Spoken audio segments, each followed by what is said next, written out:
We are live and ready to go for End of the Line. Let some people filter in. I'll turn myself up before Nano comes in and tells me that I'm too quiet. Probably a good idea.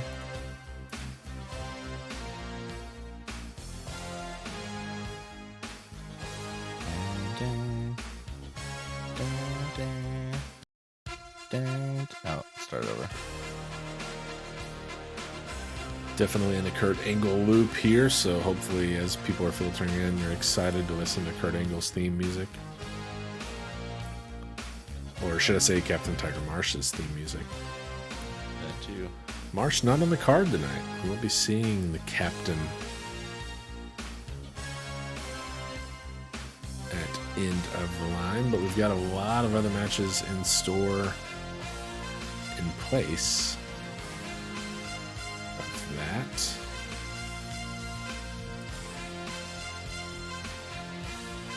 Path to Glory on the line. That'll kick us off. We've got a brand new championship up for grabs, the Ascent Championship. It's going to be a fun one. 6 competitors for that inaugural championship. World title on the line in what is now a triple threat match. The inclusion of Al Sebastian and Rumble winner Aloysius S. Yates, as well as our 4-on-4 elimination tag match in our main event. Yeah, it's a big night here. You know, the stakes of things going on tonight, I think, are demonstrated by the fact that the world title isn't even the climax. You know, this is a big night. But going back to something you said, the world title match. You know, we've got Yamaguchi, our champion, who's just looked unstoppable for a while now. We've got Sebastian, who's been on a roll, had a great performance in the Rumble, eventually earned his spot. But, you know, I've heard tell that this Yates fellow is not who he says he is. It seems that there's some, you know, contention over whether or not it's actually the Aloysius S. Yates that we all know and love. The beach dad himself. Yeah, Al Sebastian had some words about that earlier this week, and seems pretty sure that it's not at all Aloysius S. Yates, and instead one Luke Thompson. No clue who that is, or if Al Sebastian's got accurate intel, but that is the word from Big Al.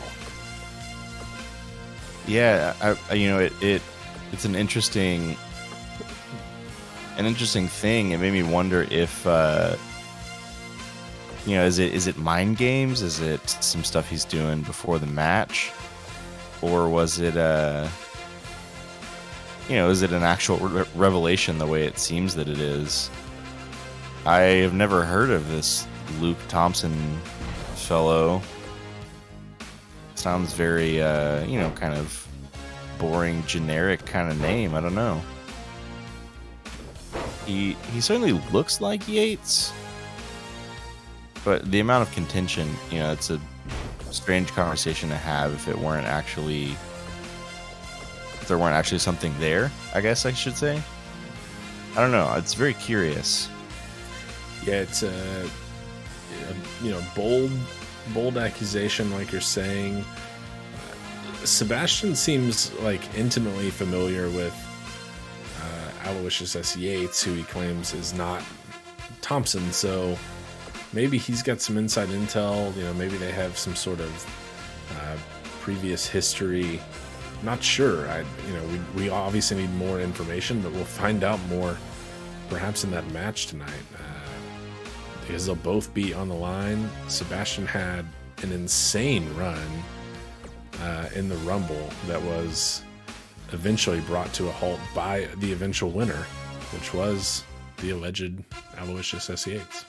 Yeah, we'll put that in scare quotes as we talk, because I suppose we could call him Luke or whatever. But yeah, it's an interesting bit of context for tonight's show amongst all the other things. Like I said, that's just one of these matches. We've also got the big elimination tag, which we'll talk about later. A lot going on tonight. Big night all around in the SWA. As we sort of round the corner and begin to head to the end of season 2. Two-night stand looming in the distance. Yeah, coming up already. It's our last pay-per-view en route to two-night stand. And it's been a hell of a second season. A lot of things really shaping up. Came into SWA not knowing what to expect from a lot of the talents on the roster here. And we've really, you mentioned earlier the run that Yamaguchi's been on. We've really rounded out the top for sure. The run that Yamaguchi's been on that he'll defend tonight has been pretty incredible. We're gonna jump into the line here right now.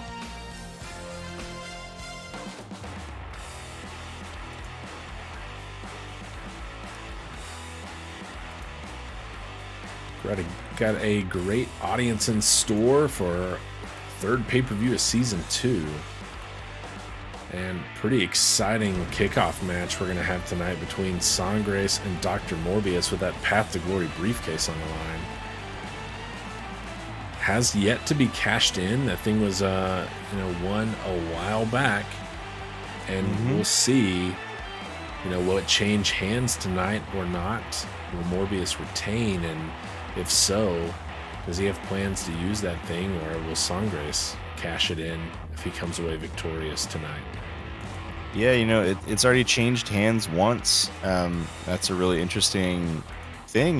This is obviously our second go-around of this, but we've seen both times now the person who initially wins the briefcase waits a little too long to pull the trigger and ends up losing it. That's the risk of the Path to Glory briefcase, is every time you're in a match, it's on the line. And of course, Morbius takes it off of Flying Brian Strong, but then himself maybe holds on to it too long. He's got to defend it against a strong opponent in Sangres, who's had a little bit of a head of steam recently, seen some success in the tag division with Eddie Vortex, who unfortunately pulled a hamstring, is not going to be able to compete tonight. But we know that he's thinking of Eddie tonight. Yeah, that injury might have been to Sangres' benefit here. Previously, Morbius was not even booked on the show. Sangres was going to be in a tag match with Eddie. Now he's got a huge opportunity here, perhaps his biggest thus far in the SWA. He's someone who has kind of been waiting on that opportunity for a while, nearly 2 seasons in, and has a shot tonight. He sits 8-4, 8th in the power rankings. He's built up a pretty good resume, and his 9th win, if he were to get it tonight, would be probably the biggest of his career so far. Yeah, and like you said, it's a big opportunity. Really, could be a turning point for him. You win this briefcase, and if you time it well with your cash in, you really could see yourself in a good spot. So, if he wins this briefcase, he pays attention to sort of a vulnerable moment for whoever the champ is, after what I assume will be a pretty intense, triple threat later on tonight. We might have ourselves a new champion pretty soon. You never know. Yeah, and with, as well, no official word really, but with the Ascent Championship on the line here tonight, will the SWA allow that briefcase to be cashed in for either singles title as well? That's true, yeah. And that's a whole other wrinkle. Yeah, what kind of role might that play in the future of both of those championships? A lot in store tonight as a whole, and in this match, big one for Sangres, big one for Morbius here, looking to defend after taking that thing away from Brian Strong. Of course, last season we saw Sebastian cash it in after taking it off the hands of Calvin Abueva. Came up short. Fittingly enough, Sebastian getting another shot at the title here tonight. Things kind of working back around eventually, as Dr. Morbius starting off strong here against Sangres. Yeah, he's going to look to come out and execute the power game. The nice big running bulldog there. Obviously, the size advantage going to be a big part of Morbius's strategy here tonight. Sangres, one of the smallest wrestlers we have in the SWA, but don't let that fool you. Those little bare feet can do a lot of damage if you give him the chance. Yeah, and the DDT there, Morbius really rolling right along so far. He's executing the kicks. As you mentioned, the kicking game of Sangres, usually the danger zone here. Yep, and the nice thing about that kind of offense is that it translates no matter the size discrepancy, right? It can work on someone your own size or someone twice as big as you, because he's just gonna lay into their legs, their body, wear them down. He doesn't have to be able to lift anybody for a lot of what he's doing, and instead taking it to the ground here. Smart work by Sangres. And for Sangres, on the anniversary of last year's End of the Line, where Team Sangres went head-to-head with Team Wyndham and got the victory in our main event last year. It's a testament to the strength of this card that a talent like Sangres, who was in the main event last year, is kicking off the show tonight in an impressively important match here. It doesn't even feel like a fall from the main event to the kickoff match here with someone like Sangres, who got a big win last year, is wanting one here tonight, but he's going up against Dr. Morbius, who we've kind of noted before. He really brings it for the pay-per-views, more so than what we see out of him usually on a weekly show. He's pretty unstoppable on a pay-per-view event. Yeah, there's something about that big fight feel. He always comes ready to go. But you make a good point about sort of the theoretical, as we see a cover here, but only a 1 count. The theoretical fall from the main event to the very bottom of the card, as it were. But you're right. I mean, the stakes in this match are huge, and I think a couple of great competitors, as we see a standing shooting star press there from Sangres. A couple of great competitors make this one just as important, just as meaningful. I think it is a real testament to the kind of work rate we see in the SWA. Yeah, and I think in the SWA too, we've seen them not be afraid to put a big match to kick off an event, get everybody like right into the action, and it's kind of what we're seeing here tonight. Path to Glory on the line, huge ramifications for the future of both of these stars, and even the future of our championship, perhaps. And we're seeing here, they're both ready to go. These guys did not waste a whole lot of time kind of feeling each other out.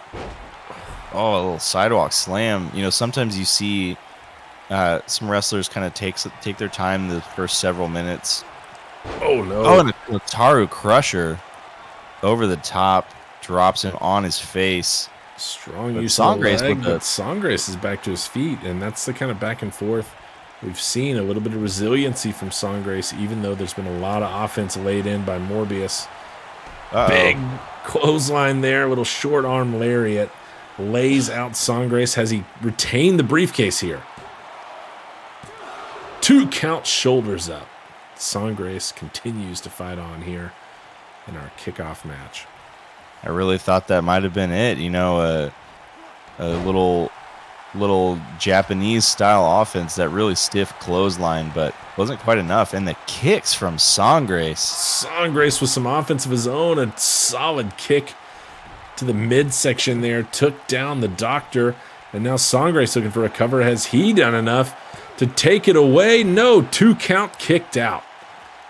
2 count, and that might have looked like not a whole lot, but he's really laying into the ribs there, taking the wind out, letting Morbius really feel it. Setting him up with the hip toss, the crimson knee right to the head of Dr. Morbius.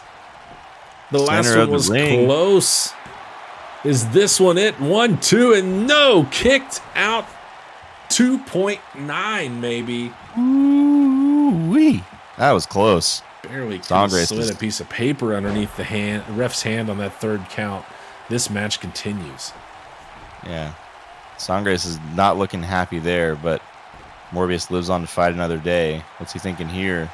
He's going for a cover here of his own. He's up on the ropes, but Sangres presses his way out. Morbius throwing hands left and right, slamming him to the mat here. Ducks under. Sangres throwing some hands too, and a nice kick takes down Dr. Morbius to the mat.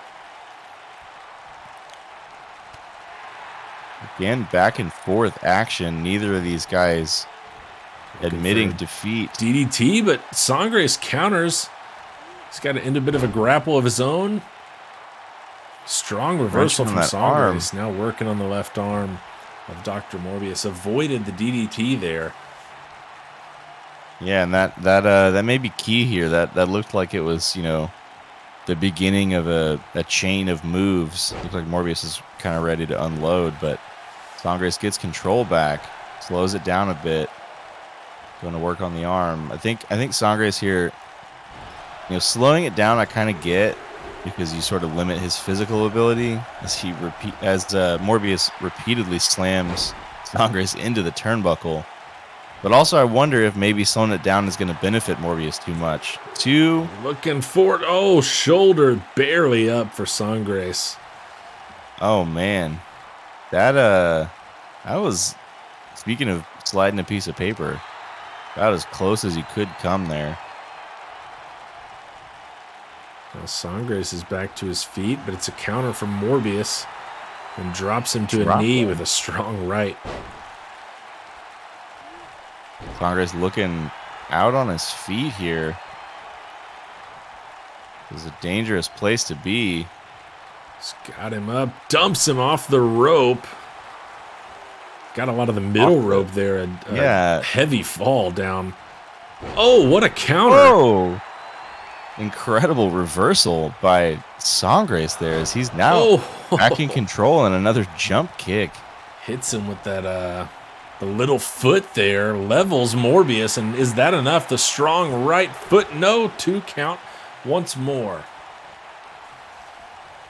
Sangres got to find that extra gear here. It feels like he wants this, and he knows that he has to give more, but the question is, can he find whatever it's going to take down Morbius?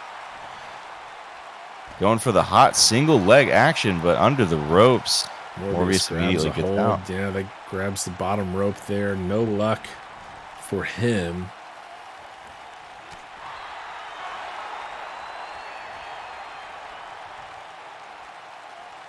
He's got Sangres up. No, countered into a DDT. Wow, got all of that one. Dropped him on the top of that bowler hat. Sangres has avoided the DDT multiple times, and it's a crimson knee right to the face of the Dr. Morbius. Second time. Is it the charm here for Sangres? I think he might have cracked. Oh, kicked out again. Man. And these two may fight forever here tonight, refusing to go down. It's the stakes on the line here, clearly important to both competitors. I think on that crimson knee, I think Sangres might have cracked one of the little eye holes in that mask that Dr. Morbius wears. I wonder if he's going to be impaired in his vision at all for the rest of this match. Oh, and a step up enziguri there, maybe a shining wizard. Big boot. Really a stomp there from Morbius. And now again working on Sangres on the mat here. Well, Sangres not really a high flyer, but Morbius has kind of eliminated a lot of that anyway. He's kept him on the mat for a lot of this match. Yeah, I mentioned earlier, it seemed like even Sangres' strategy was sort of slow and low, but I wondered if maybe it wouldn't behoove him to speed things up a bit, kind of force Morbius to run with him. He hasn't done that so far very much, and I hope it doesn't hurt him. Oh, and as he turns around here, slamming him defenseless against the top turnbuckle, and Sangres clearly busted open underneath that mask. It has found its way down to his chest here. Yeah, just dripping from the mask at this point. Morbius lining up something here. Sangres doesn't seem to know where he is. Might have been looking for that plague maker, but Sangres with a solid counter gets out with the elbow. Another boot foot, perhaps, I guess. Courtesy of Songgrace, levels Dr. Morbius here. Again, working on the leg. Take the legs out from underneath him in a standing shooting star press. Athleticism still there for Songgrace. Could be setting him up for one more crimson knee. How about a third? That hip toss into the crimson knee. Center of the ring. Nowhere to go for Morbius, but he kicks out. Morbius just refuses to die. He wouldn't let the plague take him, and he won't let Songgrace take him here. Mr. Pay-Per-View himself going the distance here, refusing, despite some strong offense from Songgrace, who also showing some resiliency here in this match. Both competitors have taken the best of what each other has to offer. Songgrace has really been using the reversal offense to his benefit in the second half of this match so far. Yeah, you know, to whatever degree he is a luchador, that's a big part of, you know, the way that folks like that fight, as we see a beautiful tilt-a-whirl head scissors. You know, Lucha Libre is all about kind of redirecting the momentum from your opponent's strikes back against them. However, sometimes you just eat a shoulder tackle instead, and that's happened to Songgrace a few times in this match. Big gut punch takes Songgrace all the way down there. Just trying to get back to his feet, trying to get some offense in. How about some kicks again from him? Looking for the side. Morbius covers the face. Might have been wise after those 3 crimson knees, but that one to the ribs there, he's going to be feeling that one for a while. Yeah, you know, and if you crack a rib or something, you can keep going, but it makes it very painful to breathe, and that can really, really impede you in a match like this where endurance and stamina is becoming more and more important as time goes on. Morbius fights back in off the apron, looking for another shoulder tackle and another counter. Uh-oh. From Songgrace, my goodness, a fourth. Throws him to the mat for the pin. Has he secured the briefcase? Yes, he has. Songgrace finally puts away Dr. Morbius. Incredible work by Songgrace. Just never gave up. Held on for dear life. Took nearly a handful of crimson knees, but he finally put away Morbius, who just never could get the pin against Songgrace despite the offense. He started that match hot, had the momentum for a long time, and Songgrace really kind of slowly turned it around and comes away victorious as your new Path to Glory briefcase holder.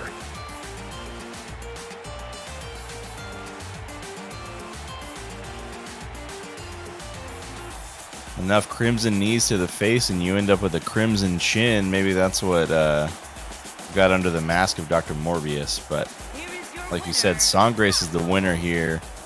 Incredible work, and now he is on the path to glory. Let's see what he makes of it after the outcome of the championship match later tonight. He's going to be watching very closely, I imagine. Yeah, big one with that match coming up in our second to last match of the night here. That'll be Al Sebastian, Aloysius S. Yates, and SWA World Champion Tomio Yamaguchi in a triple threat match on the 1 season anniversary of when Yamaguchi won the title to begin with. He's looking to cap off a full season run tonight with that title on the line. But first up, we got to work our way there, and next up we've got a table elimination match between Highlights for Adults and Unhinged coming up next. Yeah, and you know, this is an interesting match. Unhinged been sort of looking to take on all comers in the tag division. I think kind of seeking to assert themselves as, you know, one of the top teams, some top guys, if you will. And you know, the next on the list, I suppose, Highlights for Adults here, who I think most of us Didn't expect a whole lot from, maybe it's fair to say, but have kind of surprised. I'll speak for myself at least. Have certainly surprised me with their abilities as a tag team. I don't know. They've done much better than I expected. One of the few teams to have earned a title opportunity in the SWA after Lucian Doe's impressive wire-to-wire win in the tag elimination chamber all the way back at SWA Countdown, kicking off our Season 2 pay-per-view schedule. They came up short in that match against the then champions, the Quinn brothers, but they've picked up a couple of big wins, had some momentum there. They've struggled a bit as of late. You could perhaps say the same about Unhinged. Despite their 8 wins, they lost last time out against Kiho Sankari and Merciless Mason Jones. So both of these teams are coming off of a loss, looking to get some momentum back with a win here in this tables elimination match. Will be the first meeting between these two teams thus far, although Badeau did eliminate Slate in that tag chamber.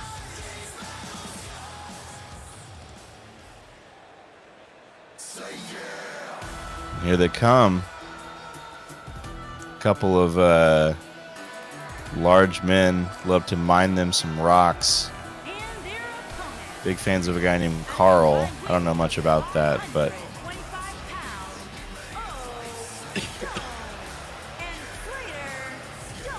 I think that might have been their father's name.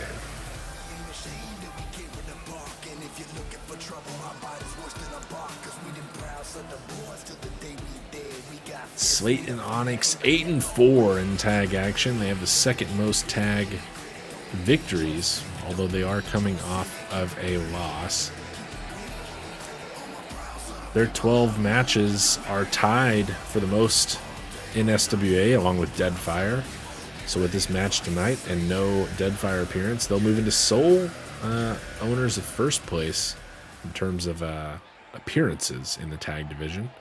With a win, they would tie the Quinn brothers with 9, although the Quinn brothers will go in a match later on as well.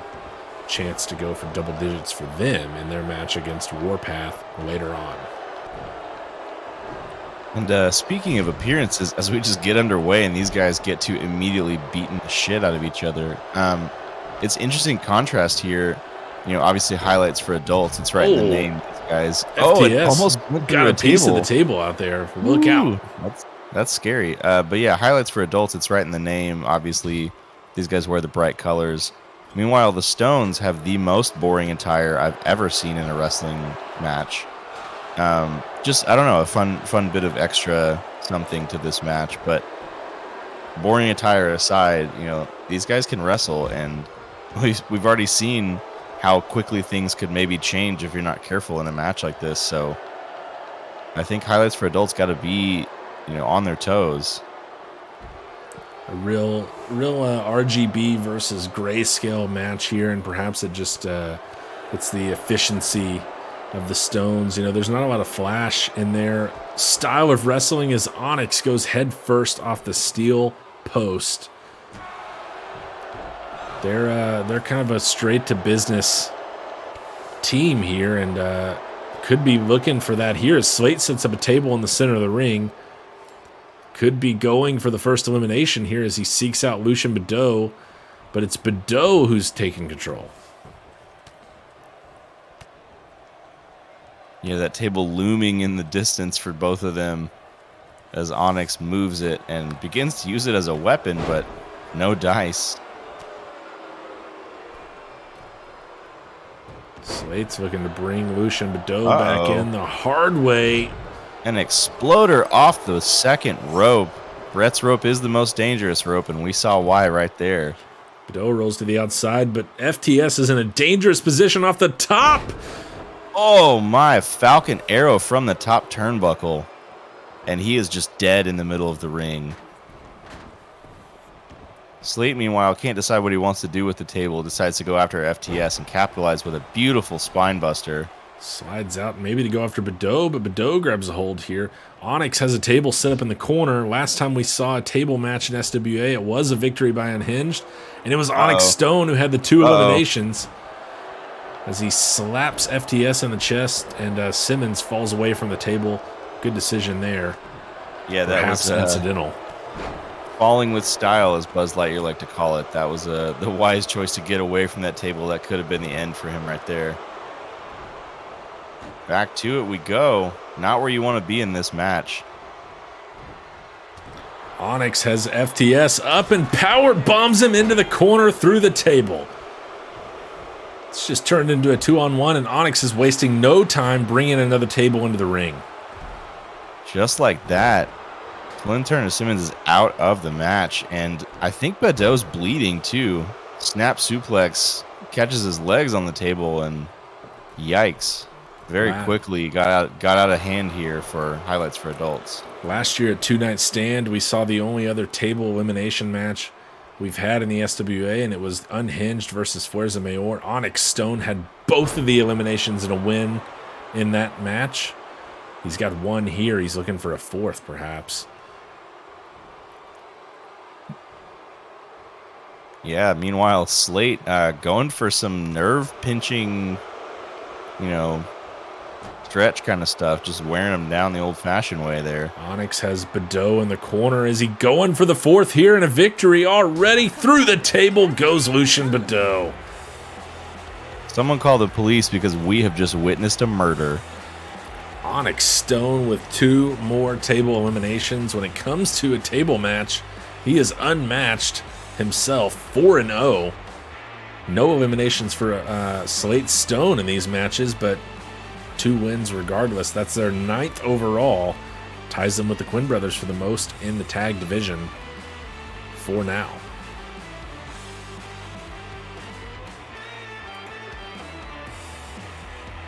Here are your winners, Stone and Slater Stone.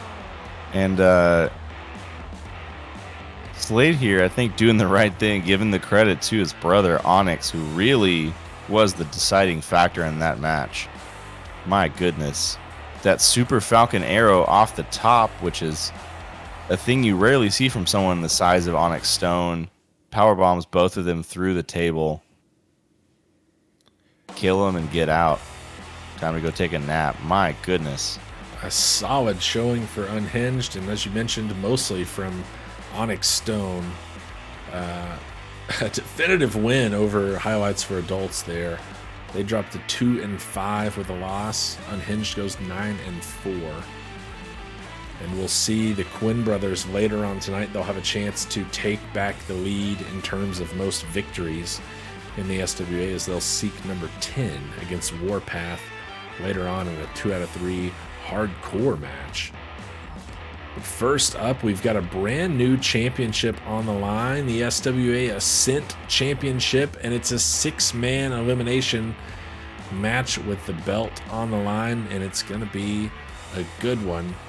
A lot of up-and-coming talent featured here tonight with a chance to make a real statement with a win for the first time, becoming the inaugural Ascent champion here. Could be any of these 6. And they are all hoping that it's going to be them at the end of this match.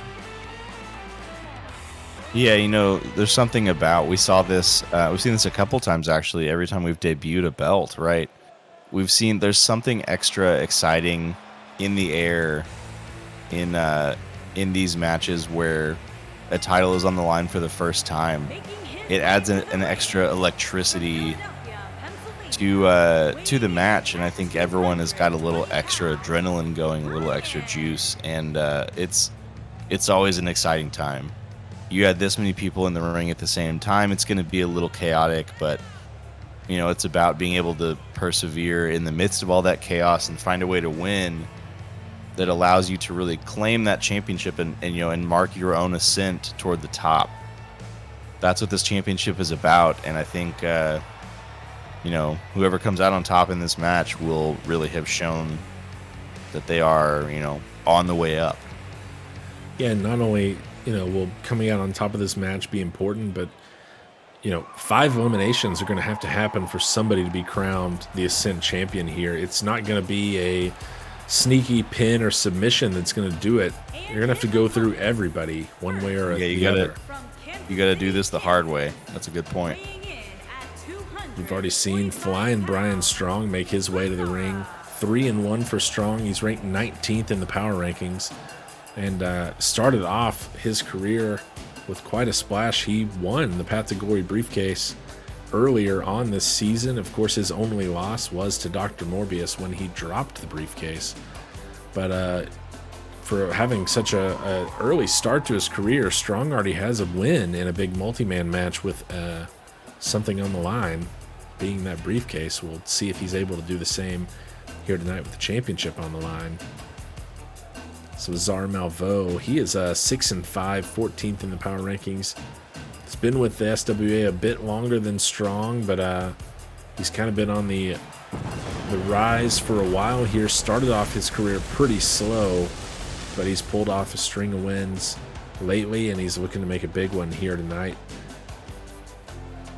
Not sure if you were putting odds on this match. I'm not sure what kind of odds, who might be the favorite of this match, but there's a lot of talented individuals in this match coming up. Indeed, and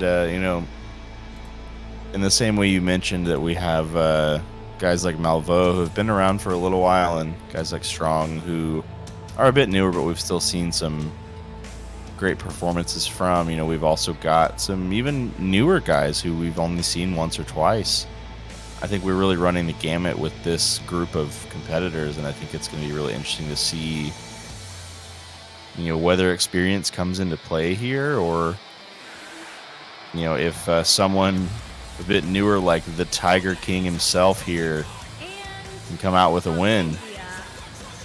Yeah, speaking of fresh competitors, 1-0 for Rajwana here, 28th in the power rankings. As you mentioned, only one match to his name. A huge opportunity for him getting himself into this match. He had a pretty dominant win against Ermac a couple of weeks back in both of their debuts, and management must have liked what they saw. Rajwana finding his way into this match, a 1-6 shot at being the Ascent champion in only his second match in the SWA. Big stakes for him, and a huge opportunity to prove that he's here to stay and means business.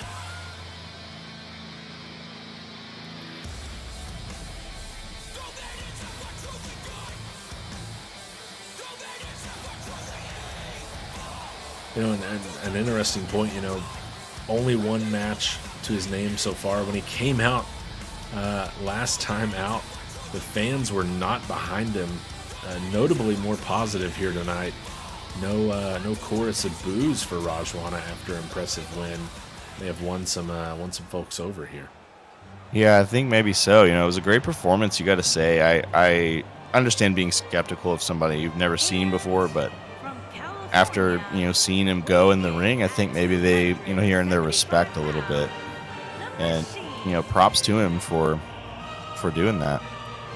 Someone that we have seen quite a bit of, the Machine, making his way down now. 14 matches for the Machine. He's been split right down the middle, 7 wins, 7 losses.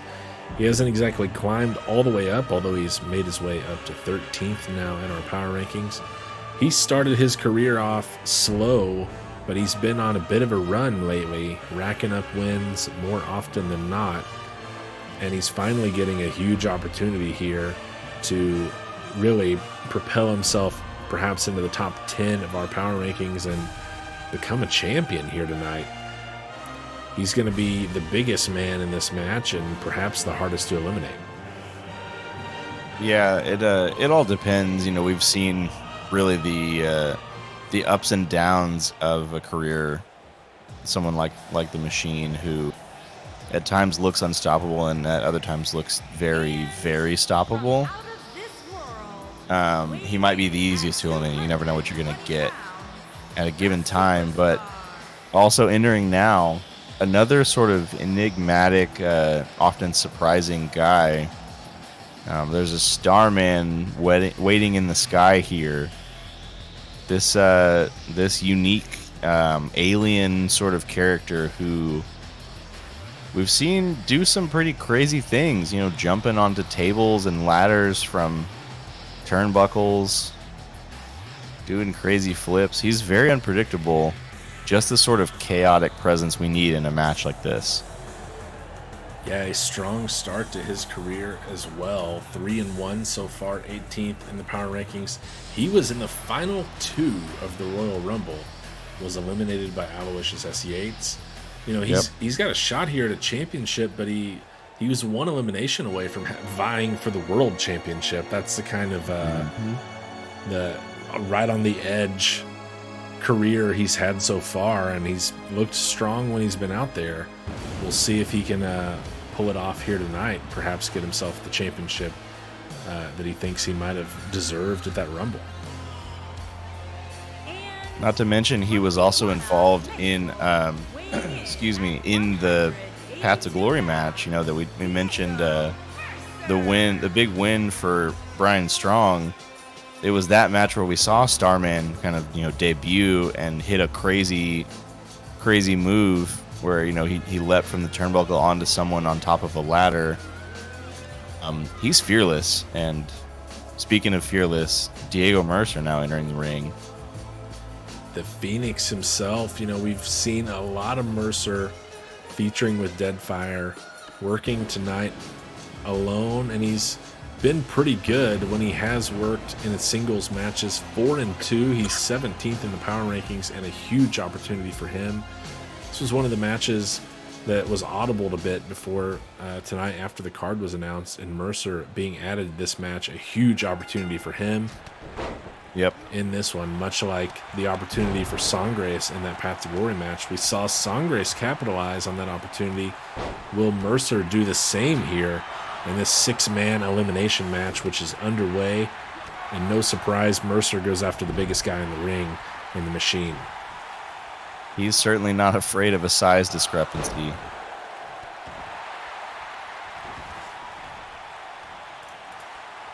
Quickly, we see some work by Lazar Malvo on the outside. Diego Mercer also dumped to the outside. I believe this match is Falls Count Anywhere, which is important to note. The ref's going to have to pay attention to the whole ring and the surrounding area. Yeah, Falls Count Anywhere indeed, and probably necessary with the number of people in this match as Starman goes off the announce table, courtesy of Lazar Malvo. He also went off the steps a minute ago, so his midsection is certainly feeling it right now. And Starman, as you mentioned, not one to shy away from the environment, using his own body and the environment to inflict damage. Oh my! Brian Strong dumped to the outside from inside the ring. And Machine taking time to congratulate himself. I'm not sure that worked out for him as Rajwana takes advantage. And Raj is going after everybody. Sends the Machine out. Now he's looking to work over the Phoenix here. But Brian Strong wants a piece as well.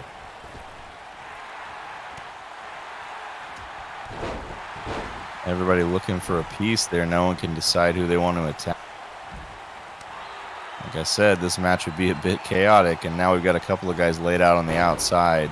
Starman sent over the top by Malvo, who's going to chase him out here.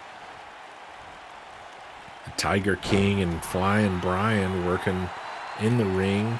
Machine making his way back up to the apron as the Phoenix collects himself on the outside as well. And the Machine kind of maybe taking offense to Rajwana sending him out earlier. He goes right to work on the Tiger King here.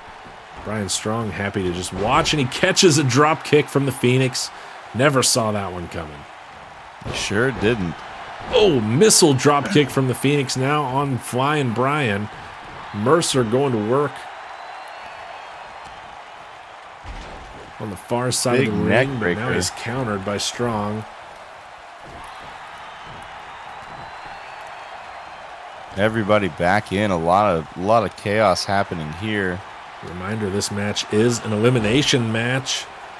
5 eliminations will have to occur before someone is crowned champion. Handspring cutter. Strong rolling Mercer. out of the ring. Smart decision, and a reverse DDT there, I think, from Mercer as well. He is on fire at the moment. Malveaux tries to go after the machine and does with a cutter. Goes for the quick pin. Looking for a cover. It's a 1 count. Malveaux trying to get the first elimination. Not going to do it. Rajwana with a stomp to the machine's asshole. Now he's going to work on his left arm. Followed it up with a stinky enziguri there, I guess you could say. Caused Malveaux to roll all the way to the outside of the ring. Now Starman capitalizing on the Tiger King. Taking him down. And a counter from Raj. Spins around, beautiful Hurricane Rana. Starman going up top, and it's a huge elevation from Diego Mercer to catch him with a knee. Yeah, leaping knee. Goes like 10 feet in the air. Throws him off. Flying crossbody. He's nearly slammed by Rajwana on that crossbody, who Strong now catches one of those missile drop kicks. Action all over the place. Starman trying to get a sneaky pin here on Rajwana. Gets a 2 count.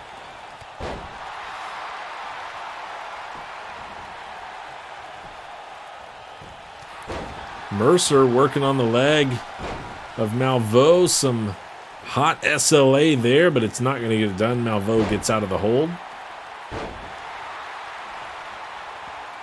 But Mercer looking for more, going back at it, this time center of the ring. It's a dangerous position for Malveaux, who fights his way out of that submission attempt once more. It was a little tough to see. I'm always disappointed when my hot single leg action is obscured. Oh, Starman. A classic Starman, nobody home on his top rope attempt. Look, man, you live by the high flying, you die by the high flying. He's all or nothing. Oh, what a DDT from Malveaux on the machine. Brian Strong stunned on the top ropes. Malveaux looking for the first elimination once more, and he puts away the machine. The biggest man is the first to go. I told you it was either going to be he was the hardest or the easiest to eliminate. He kind of fell somewhere in the middle, but he's the first one out. And like that, a schoolboy and a rolling kick. Rajwana looking to maybe put away Malveaux, but DDT. Strong got other ideas. DDT, and he took down Raj right on Malveaux, who kicks both of them in the face. 2 for 1, I can't blame him. Beautiful Northern Lights suplex there. Machine has been eliminated courtesy of Lazar Malveaux. Rajwana looking for a cover on Malveaux after he was taken down by Strong. It's a 1 count. Meanwhile, Starman with a standing shooting star press a standing Spanish fly, and then eats a missile drop kick. Rajwana looking for a big power bomb, spinning power bomb on Diego Mercer. And won it, I think, some more offense. Malveaux taking control. Getting a little chaotic here. Nobody able to secure a pin after they execute their offense because everyone else is interfering. Might be wise to try to spread out, kind of isolate your opponent somewhere where you won't have interference. Definitely want to get some eliminations for yourself, but one person down, if it's not you, that benefits you in the long run. Certainly. Let someone else take care of some of the work here and maybe save some energy for the finish. Starman got some ideas here. Going up top for a tornado DDT, and I think Strong is busted open. Sure enough, he has got a cut now on his forehead, catches another kick from Starman. Oh, and a super kick to Malveaux.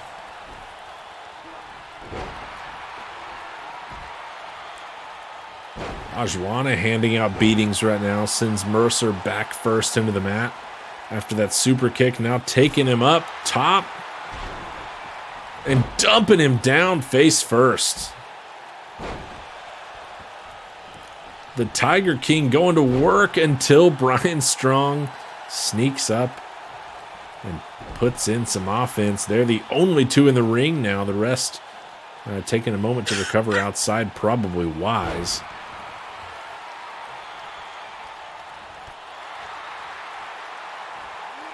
And now Raj and Strong in the ring. Beautiful DDT.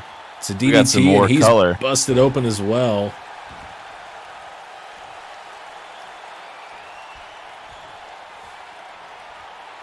Got him. Oh, what's he thinking here? Stretch and drops him. Little glam slam there from Rajwana. Taking Strong over to the ropes and using it to dump him back in. And here's Malveaux sneaking up to capitalize on an unaware Rajwana. And Malveaux looking for his second elimination of the match. 1, 2, and 3. He's done it. The Tiger King has been eliminated. Just like that. Malveaux very sneaky. That veteran experience. Smart Some work. teamwork my. with Brian Strong. Yeah, holding him still for that leaping enziguri. Starman out on his feet. And a backdrop. Brian Strong going to the top rope. Up top. Oh, what an elbow on Starman. Showing Starman how to connect on some top rope offense.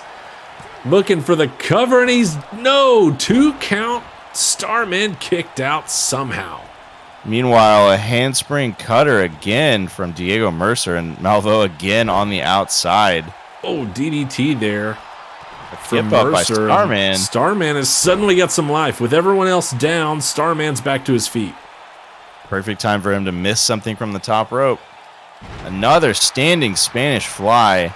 He's going up top. As if on cue, he's thinking about it. He's climbing up, and Brian Strong is there to meet him. He eats a knee. My goodness. Oh, nice counter by Starman, looking for a crossbody and gets all of it. Brian Strong down center of the ring, and Starman, instead of going for the pin, tries to get him to his feet, and that does not work out for him. Live by the high flying, die by the high flying. He's going again. This guy does not know when to quit. That's a long way to cover, Starman. What are you thinking here? A lot of ground. Starman elbow to the back of Strong, who was trying to get away. Not able to do so. Malveaux and Mercer are still trying to get back to their senses on the outside. We're down 2 so far. 4 left. Looking for the Ascent Championship here. Gotta say, of our 2 eliminations too, Rajwana looked a lot better than the Machine in this match, but still found himself eliminated. Lazar Malveaux with both eliminations so far. Yeah, and that second one really, again, Starman goes back to the well. What's he thinking here? Puts down everybody Malveaux in the ring. Now he's going for it, and he gets Mercer in the back, maybe. He didn't get a lot of that. Strong got some solid contact on Malveaux. Yeah, that was, he did a 450 onto Diego Mercer's shoulder, I think. Mercer but here we go with the handspring cutter. And look at Malveaux. He sneaks in again. This is how he got Rajwana. Is he going to do it again? Catches for the Mercer off guard. Is Malveaux going to get a 3rd elimination? The Phoenix is in a precarious position, but he gets out. Shoulder up at 2. Malveaux almost did it a 3rd time. It's Starman now pulling off the Lazar Malveaux with the sneak attack.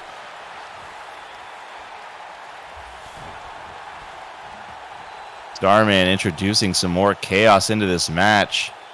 Oh.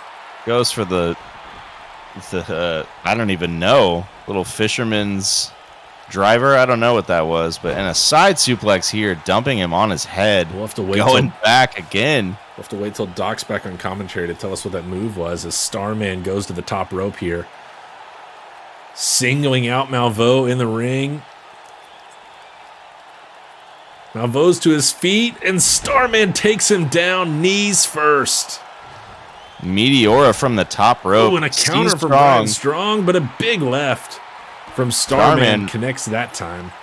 Incredible fighting spirit here from Starman. But he cannot connect on these drop kicks. Not able to capitalize on the offense on Malveaux. Now he's having to focus on Brian Strong, and look out, here comes Lazar Malveaux.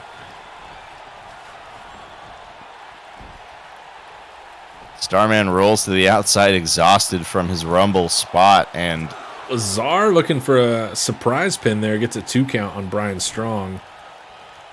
He better watch his back as Diego Mercer comes up on him. Little famouser action, and again a leaping knee covering a lot of ground, and then a Hurricane Rana to follow it up. Top rope, Hurricane Rana there. Missile drop kick on Flying Brian, and Mercer's not done. He gets him right back to his feet. Going to the corner. What's he thinking here? Catches an elbow from Brian Strong. Floats over, though. Avoids the offense there, and Mercer's busted open from that elbow. He sure is. The blood mixing with that face paint here. In some ways, you think that probably will only fire him up even more. Again with the driver on his head. The newly busted open head of Diego Mercer. Now looking to... Thought he was going for submission, but he just lets him out. Slams him down there. Everybody looking to gang up on Mercer in the corner, it seems. Mercer, kind of the veteran in this match now, and everyone else trying to maybe take him out first here. Ooh, big drop kick from Starman. Brian Strong running away a bit, create some space. Avoid catching some strays. Nice neck breaker from Starman, who's looking a little dizzy, but not too dizzy to go up high. Careful, the air's thinner up there. Might make you lightheaded and miss some offense if you're not careful. Oh, nobody home. Classic Starman. And he's sent over the top. To the outside. Just disrespected by Lazar Malveaux. Malveaux was looking for a cover there. Starman got out of it immediately. He didn't take as much damage from the offense from Malveaux as he did from the offense from himself. Oh, was looking for a DDT. I think he got the barricade. He sure did, yeah. Reversal of fortune there. Starman quite literally out on his feet. Meanwhile, Diego Mercer back in the ring with Lazar Malveaux. Drop kick from the Phoenix. Setting him up for that missile drop kick.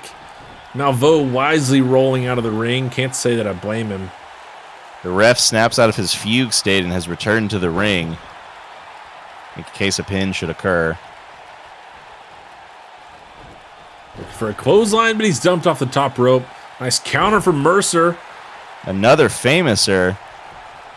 And now Mercer going to the top rope. Stealing Starman's mojo. Oh, my. Phoenix splash onto Brian Strong. That has got to be it for Brian Strong. Flying Brian ate all of that. Mercer looking for an elimination, and he's got one. Brian Strong is gone, and we're down to 3. And a hell of a kick from Malveaux. I think that was the knee actually caught him in the face with that V trigger, but not quite enough. Meanwhile, Starman hangs on to try and leap onto some more people and or environmental objects. Reversal on that Hurricane Rana.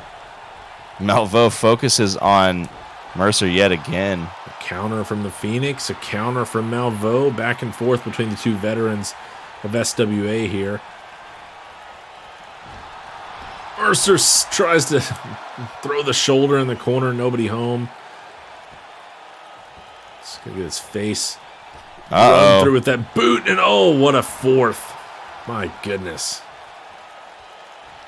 Opening up that wound a little bit more, I imagine, grating that boot across the face of Diego Mercer.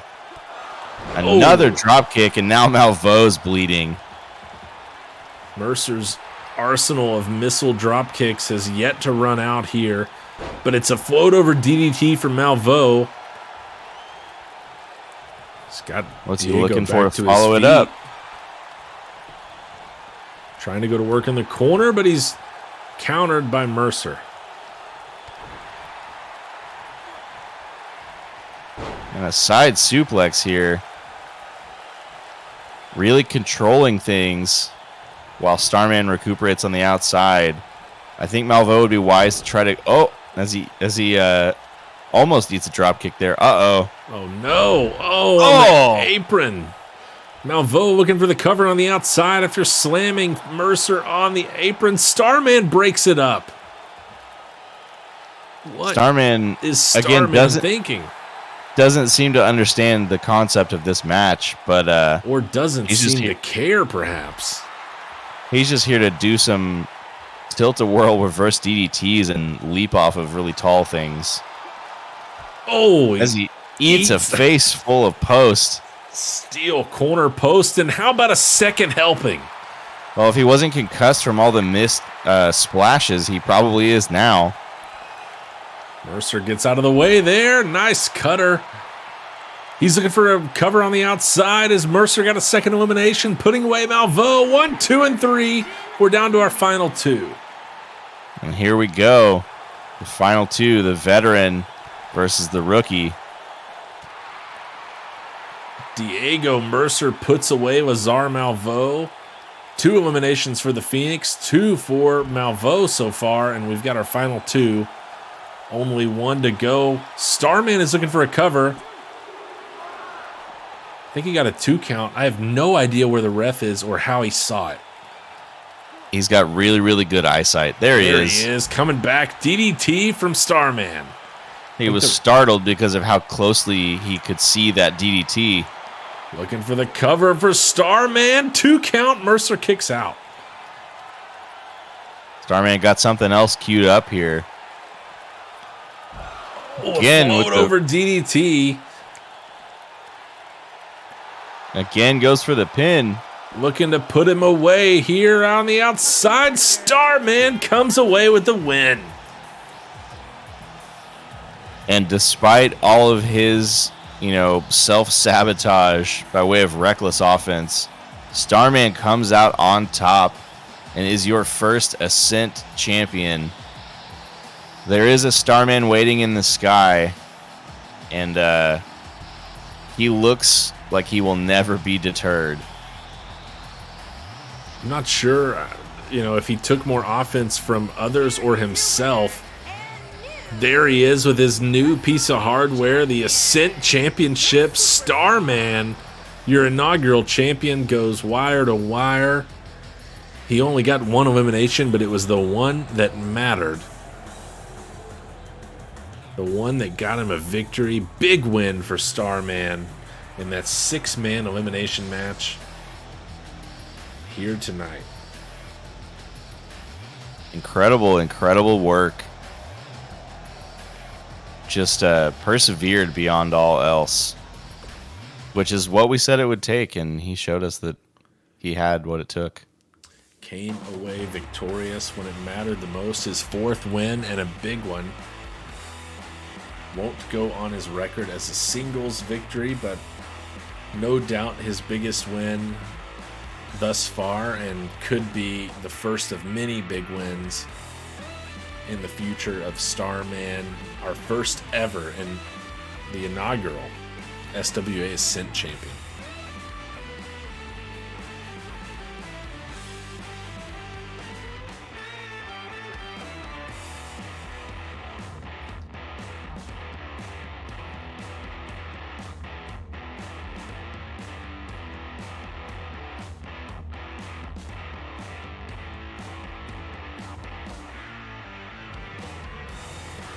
Next up, we've got a tag match. 2 out of 3 falls. Hardcore match here between Warpath and the former SWA Tag Team Champions, the Quinn Brothers. On the way to the ring. A rematch between these 2 teams. Warpath's first ever tag match.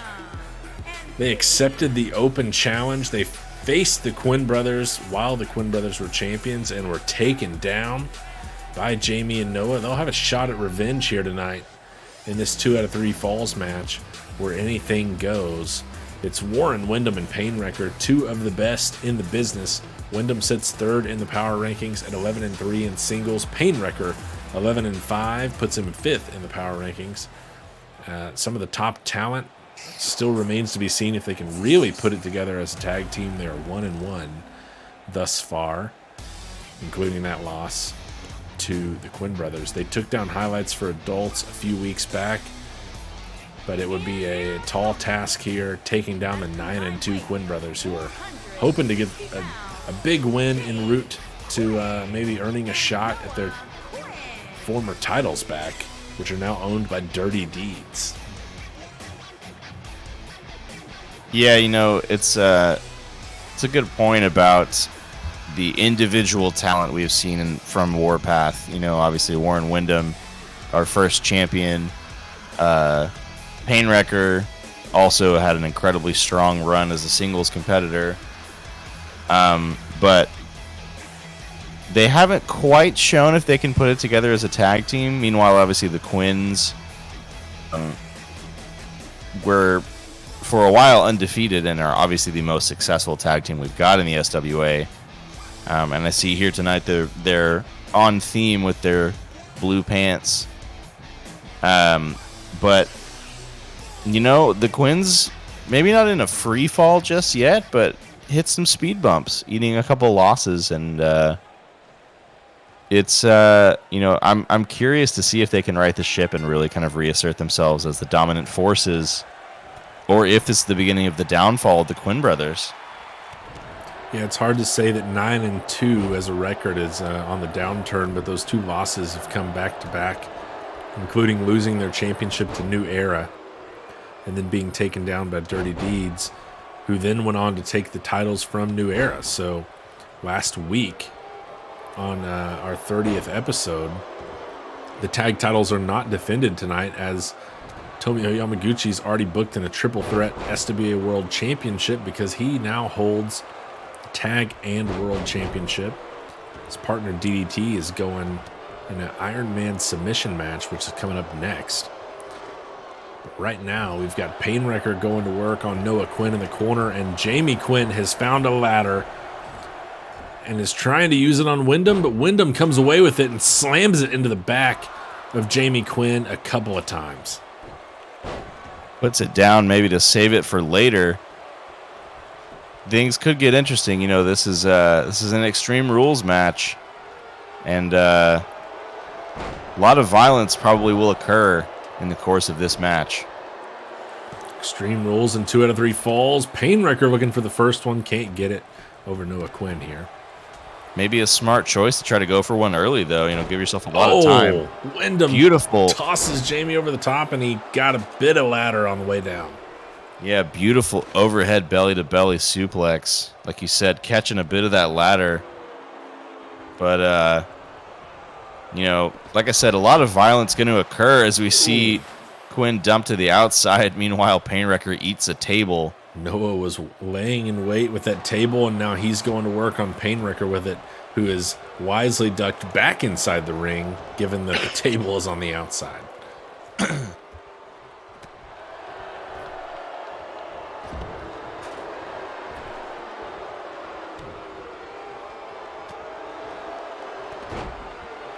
Beautiful crucifix bomb there. Meanwhile, outside, Warren Wyndham got a pump handle Death Valley driver to the outside. Both members of Warpath here, I gotta say, looking good so far. It's still early. Trying to control this match. Painwrecker with a brainbuster on Noah Quinn in the ring. He's looking for the first cover. Jamie's going inside to try to break it up, and he does.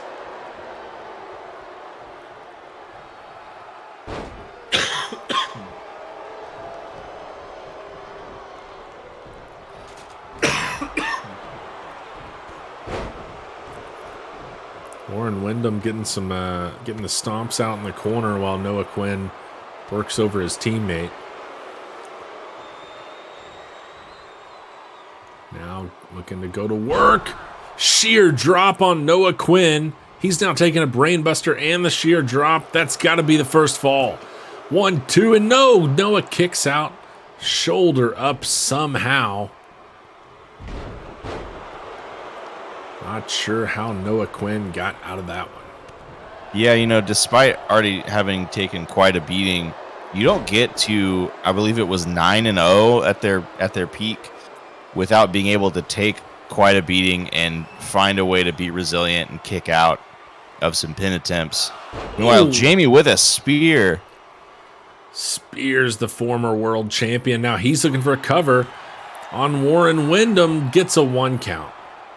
When Not we gonna last do saw it. these teams face each other, it was Jamie Quinn who forced Warren Windham to tap out into a submission. Oh, and a Windham is stomp from Noah. Stomped into the mat. Has Noah got a pin here? 2 count. Windham kicks out. And now both members of Warpath lying on the mat. Is not where you want to be. Just like that, the Quinn brothers looking in control. Jamie, he's got pain wrecker. Might be looking For the figure 4 here. something dangerous here. Pain wrecker was reaching for the ropes. Oh, he's turning it over. He's going to reverse it on him. Jamie wiggles his way out. Got some of the rope there on the way down. Nice counter by Painwrecker. He's one of the best in the business at avoiding a submission. He's looking for a cover on Jamie Quinn. Gets a 2 count. Word Only a is 2 after count. that submission by Jamie against Warren Windham that Painwrecker spent some time training up his tag partner here. Might benefit them here tonight as Warren Windham's looking for a cover. Center of the ring. He's got 2. Jamie kicks out. And Noah was right there to break it up, too. These guys are an efficient tag team. They know what they're doing. Not that Warpath don't. Hammerlock DDT from Noah Quinn. Might have busted Warren open. I think it did, and going for the pin here.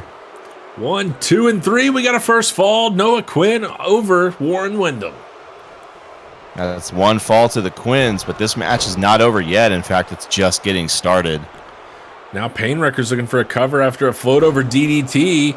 A pop-up Samoan drop on Noah as well. 2.5, maybe more. It was a close one for Painwrecker.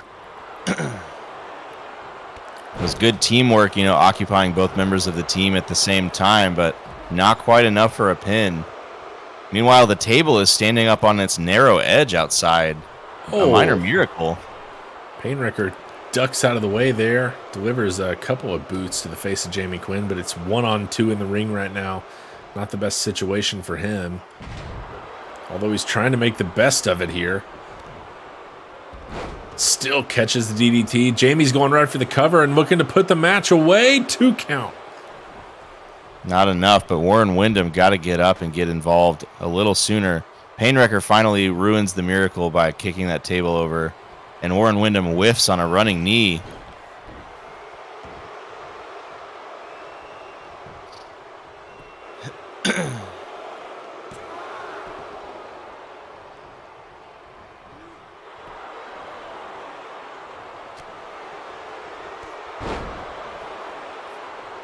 Going up high.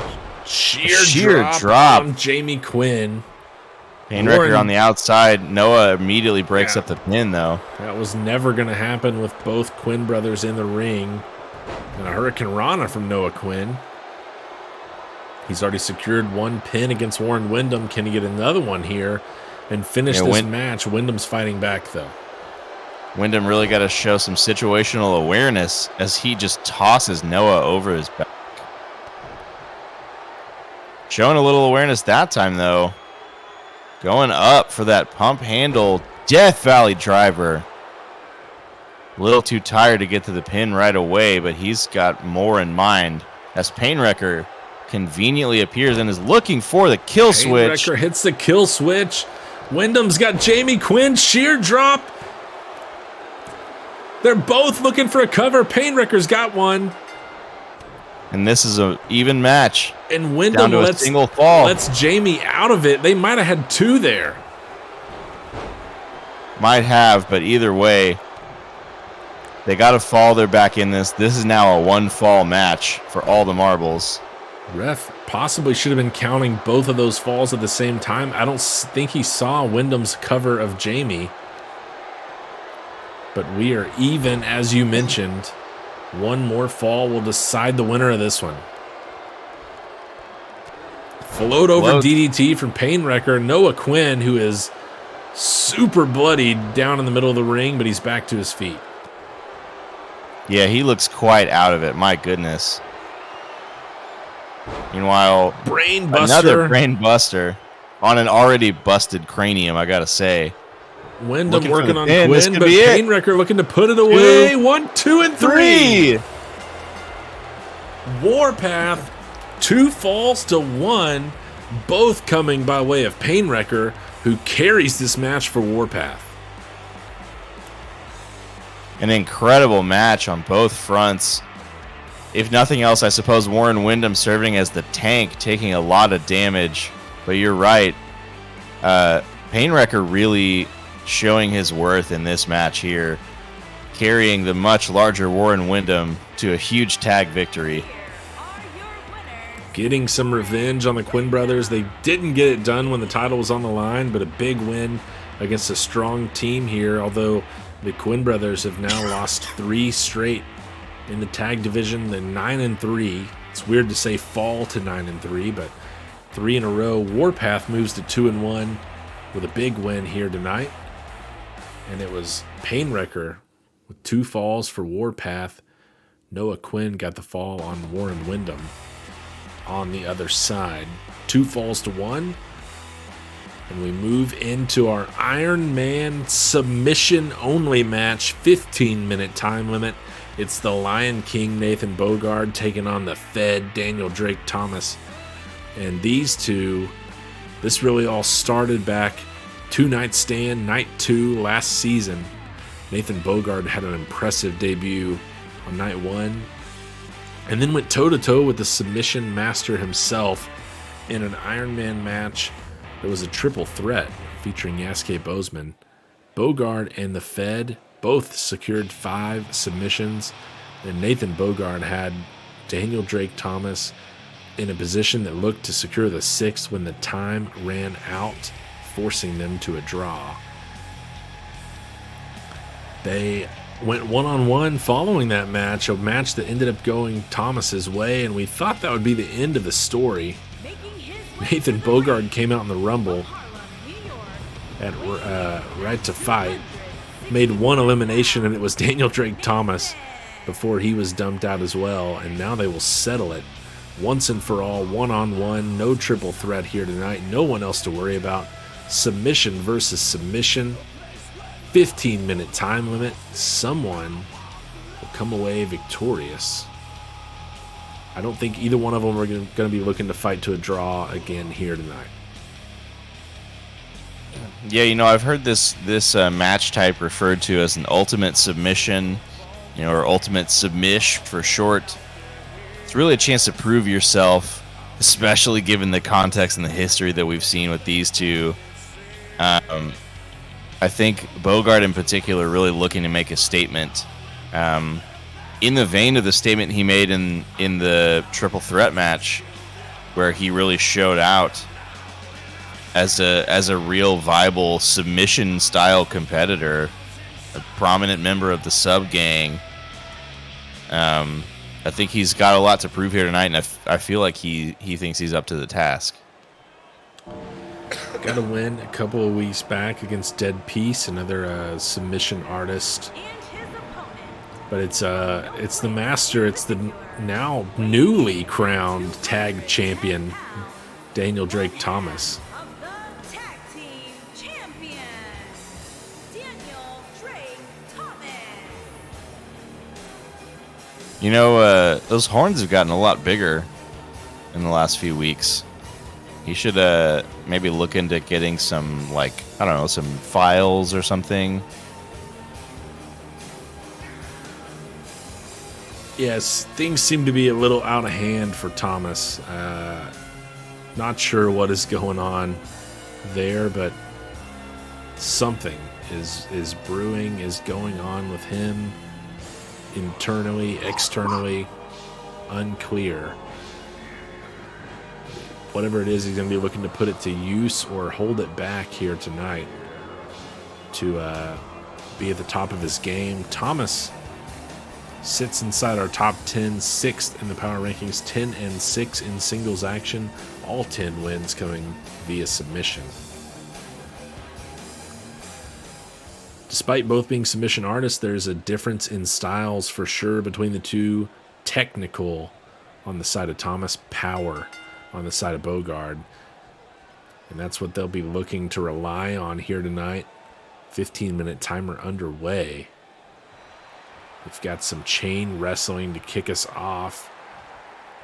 Both men trying to get in control of this one. It's Thomas with the first takedown.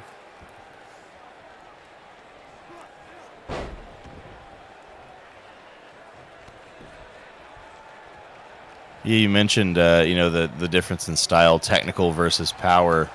You can obviously see that even in the way these two men are built physically, and it doesn't mean that they can't sort of speak both languages, as it were. But it's a preference of style. It's a level of comfort with the way you structure your offense, and Bogard really just wants to beat the mess out of you, and then strain your limbs in a way that makes you tap out.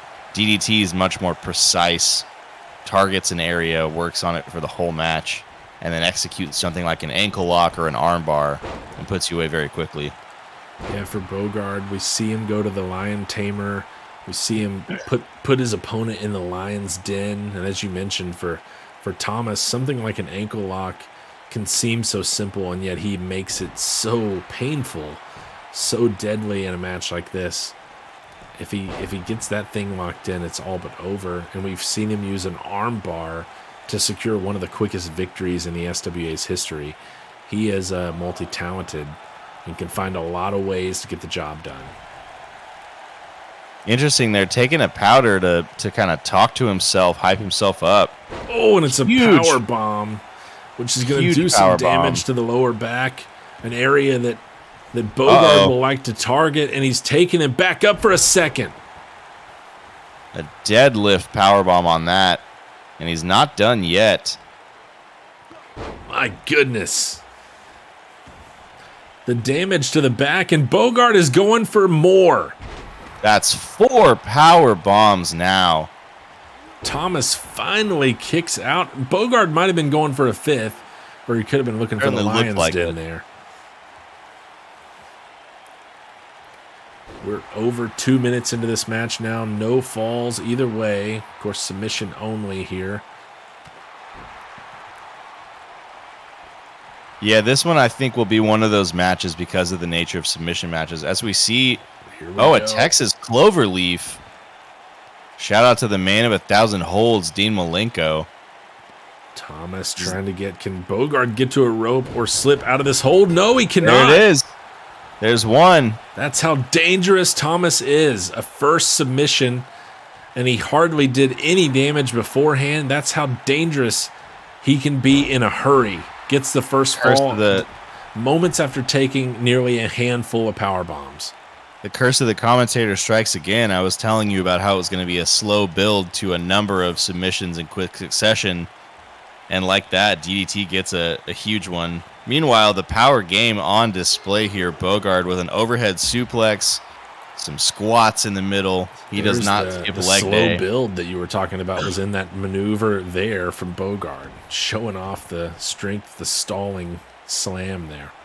And what a maneuver it was. DDT, though, on top now. Got a fall already, got a submission and looking for more. Over the top with the guillotine leg drop. Maybe targeting the head this time. Nice counter, gets Bogard back to his feet. The Lion King needing to even the score here. We're 4 minutes into this match. It's a clothesline that sends the Fed over the top rope. More damage to the lower back of Daniel Drake Thomas. Yeah, you could see him holding it there. He's definitely setting him up for that Lion Tamer later on. But can't wait too long. He can't get too far behind in this match. And this one is not a falls count anywhere match, so the falls will have to occur inside the ring, and a count out will be a fall. We'll get back inside of the 5 count I think here. At least. Thomas rolling over the top. He's got a submission locked in, wrenching on the neck of Bogard. Has he got a second here, or can the Lion King get out? Got it locked in deep, but Bogard is slipping the hold, getting to his feet. Got just enough room in there to breathe, and he fights his way out. We're a third of the way through this match now. 1-0 for Thomas so far. Bogard has done a ton of damage to the lower back, but we've yet to see him go for a submission. And he's looking for the pounce, and he blows up Thomas. My goodness. Speaking of power, Like saw it on freight display train there. against a car there.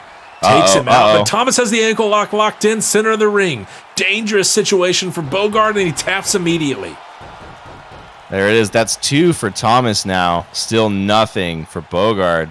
He's going to have to get some submissions in quick. The danger of Thomas. He's done little to set up this, and yet he leads 2-0. It does He not knows take what he's much doing. for him to get a submission. Here we But go. the Lion Tamer for Bogard. Has he done enough to get a submission? DDT Thomas tries to tapped. fight out. He tries to fight out, but he can't. If I'm Bogard, I go right back to it. I don't wait. I don't do anything else. Just go right back to it because his back is clearly hurting. And here he goes, trying to roll him step over. into the Lion's Den. Got it locked in. Is he going to tie it up here? It could be 2 in quick succession, and it is 2-2. Tied back up. The power bombs coming in play finally for Bogard. This is what we talked about.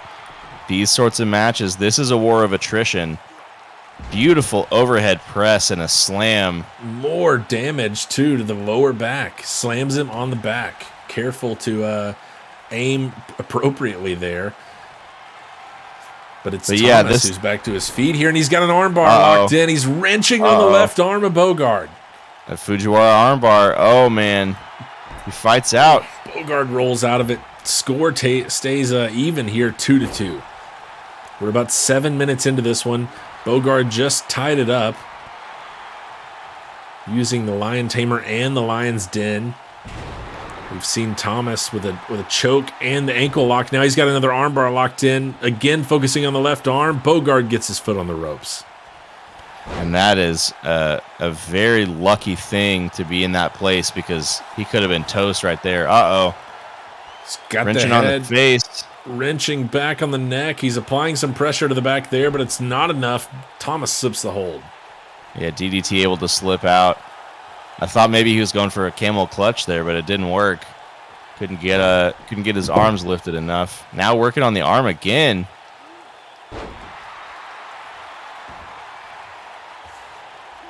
DDT maybe telegraphing his next approach here. Really laying into those arms.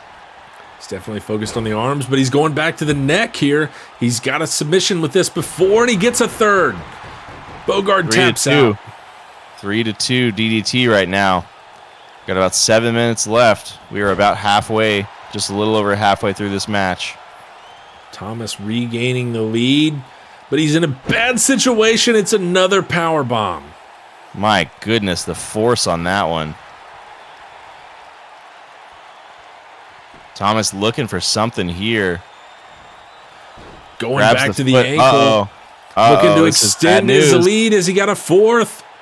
Tapped out by Bogard. The damage on the ankle, even just from the last ankle lock, is enough, and you can see the repercussions here, and Thomas is not letting up. He's going to the arm.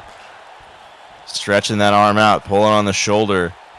This could be bad news for Nathan Bogard. Now looking on the other side, Bogard is yet to get to his feet. Getting that armbar locked in. That's another one. That's 5-2 now. Or sorry, 4-2. Wait. 5-2? I'm lost. DDT is ahead by a lot at this point. He is not letting up, and it shows. Our statisticians are with you. They're equally as confused, 4 or 5, unsure right now of the total. I've lost track as well.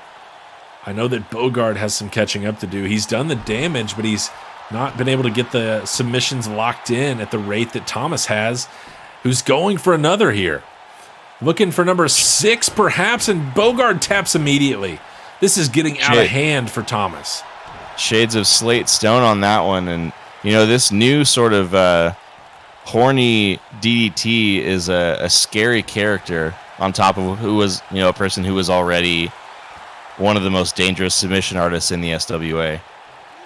And Bogard, there's 5 minutes left. I don't know if Bogard can last for 5 more minutes. Thomas is really in control now after taking those 2 submissions. He has just been on the bad side of everything Daniel Drake Thomas has to offer. He's had submissions on the neck, on the arm, on the leg. He is focused everywhere. Oh, and a torture rack. But Thomas is tapped. That's 6-3 now. It's not over yet. He's got 4.5 minutes left, but Nathan Bogard got to go to work here quickly. It can happen in a hurry. We've seen it, but he's in a bad situation, and he's locked up once more. He gets the foot on the rope. DDT dragging him to the center of the ring. That's smart. Going back to that armbar. This could be bad news. Positioning, nowhere to run for Bogard. It's 7 for Thomas. 7-3 now, and this is really starting to look like a shellacking. It's beginning to look insurmountable. We're under 4 minutes left in this match. If Bogard can even survive that long, but he needs 4 submissions, 1 a minute here just to tie Thomas. Reminder, their last meeting like this went 5-5. Thomas is already ahead of that, 7-3.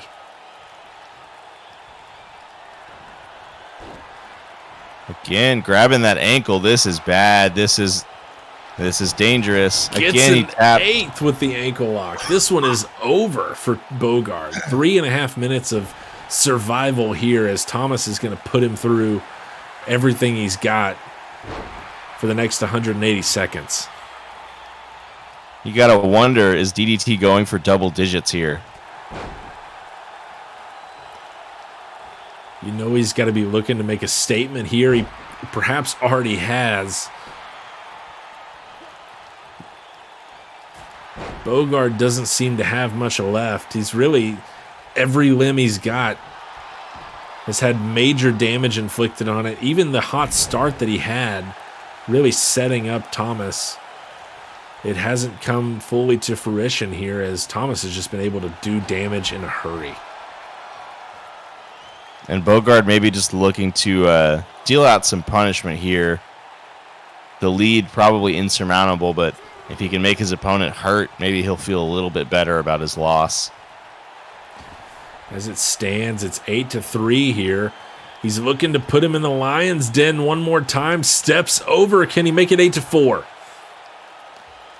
Thomas taps center of the ring, and every time Bogard's been able to inflict damage to the back with a submission, he's got a point in his favor. He just hasn't been able to get Thomas where he wants him, and that's the technical side of the Fed. Cleverly able to avoid the offense by Bogard. Not only good at technically executing offense, but avoiding offense from others. It's a real skill. He's a very studied wrestler. You know, he watches a lot of film. He does his research, and he learns from the greats. And so he's learned how to anticipate his opponents in a way that is almost unrivaled, especially when it comes to submissions. He's up 8-4. There's a minute and a half. Bogard looking to step over, though. Could be getting a 5th here. More damage to the lower back of Daniel Drake Thomas. Thomas tries to hold out, but taps. 8-5. Minute 15 left.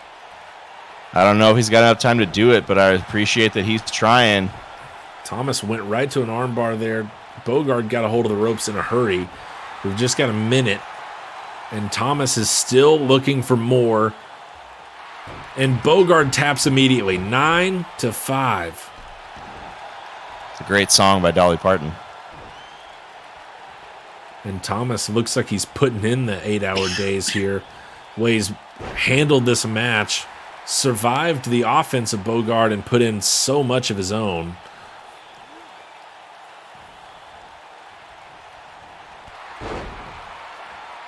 Beautiful drop kick. 30 seconds. Will DDT do it? Will he end this one with double digits? He's got 20 seconds left to get a 10th. Right now, he's just putting in the offense. More damage here. 15 seconds on the clock.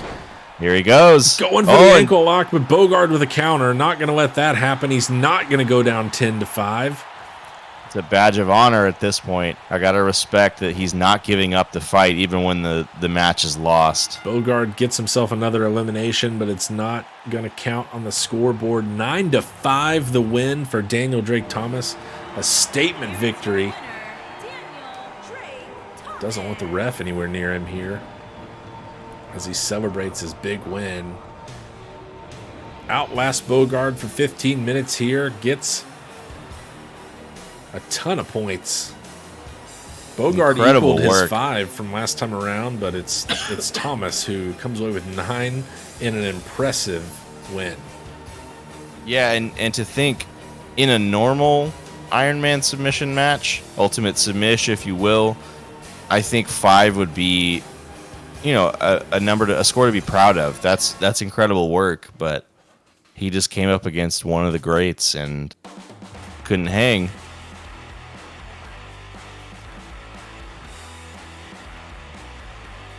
Next up, we've got the world title on the line. We've had so many great matches tonight, and the world title is now finally coming up.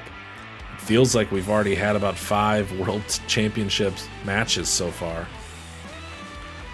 And yet the triple threat is coming up. This is a match between Aloysius S. Yates and Tomio Yamaguchi. Yates won the Rumble and earned this shot, eliminating Al Sebastian in that Rumble, who went over 27 minutes, easily setting a Rumble record here in the SWA. And for Sebastian, he kind of ran through Yates last week, earned himself a shot, got himself in this match. It's a triple threat.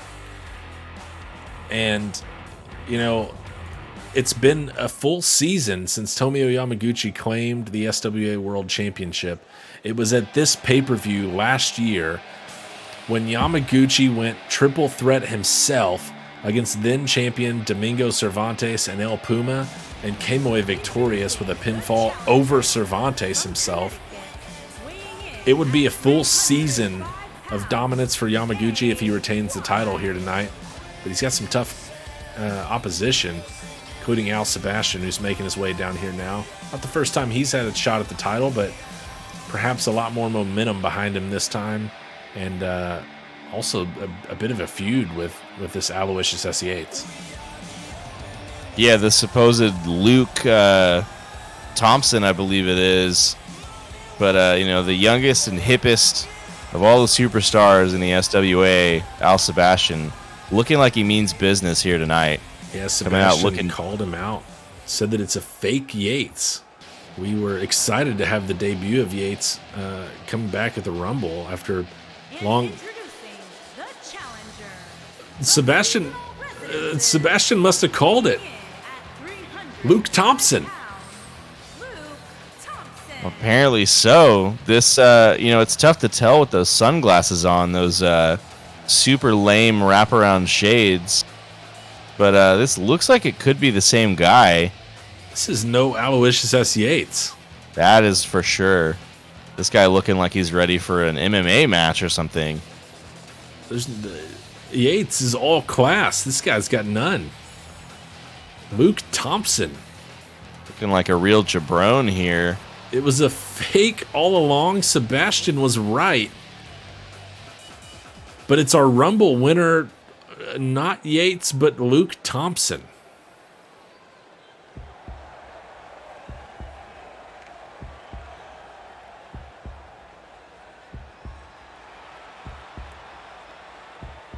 I don't think it matters if it's Aloysius S. Yates or Luke Thompson, however, for this guy, Tomio Yamaguchi, SWA World Champion, 11-1, and he hasn't lost since the inaugural tournament in what feels like years ago. Not only is Yamaguchi the SWA World Champion, he is the SWA Tag Team Champion as well, along with Dirty Deeds teammate Daniel Drake Thomas, who we just saw handle Nathan Bogard. Talk about a dominant pairing. They took the belts off a New Era last week. Yamaguchi choosing to come out with only the world title here tonight. He's going to have to defend it in a triple threat the same way he won it. And no clue what to expect out of Luke Thompson, who apparently is not Aloysius S. Yates. Yates, I suppose that means he's still presumed missing. Yeah, I mean, if Al Sebastian knew so much about this Luke Thompson guy, maybe he has some inkling about where Yates is. I don't know, but we'll have to talk to him after the pay-per-view and see. Meanwhile, we see Yamaguchi here crawling around the ring. It's interesting you point out he won the belt in a triple threat match at End of the Line, and here a year later he's in the same sort of match. Serendipity? Coincidence? Will it be on his side? I don't know. There's a lot of extra variables that come into play when you have triple threat, because you don't have to actually be pinned to lose. We talked That's about got to that be on his mind quite a bit last season when this match happened, because it was Fuerza Mayor teammates Domingo Cervantes and El Puma in that match, and yet it was Yamaguchi pinning Cervantes, the current champion at the time, for the victory, and Sebastian and Yamaguchi go right after each other. Luke Thompson wants no part of it right now. Whiffs on a drop kick. Thompson looking like maybe he needs to... Sent out by Sebastian. Sebastian returns the favor from Thompson, who eliminated him at the Royal Rumble. Sure enough. That receipt right away, and now he's looking to wrestle the champ. This match is first fall. No champion's advantage here either. A pin by Sebastian on Thompson or Thompson on Sebastian will change hands of the SWA World Championship. Yamaguchi does not have to be pinned or submitted here. Big boot from Sebastian on Thompson. Interestingly, Sebastian, the only one wearing any sort of shoe or boot in this match. Again, this sort of like fake cage fighter guy. I think this guy jobbed to Jake Hager in Bellator or something. Not sure about his MMA statistics, if he is a real fighter, but he's throwing some punches against Al Sebastian here, laying in some offense, and Yamaguchi's here to clean up the damage.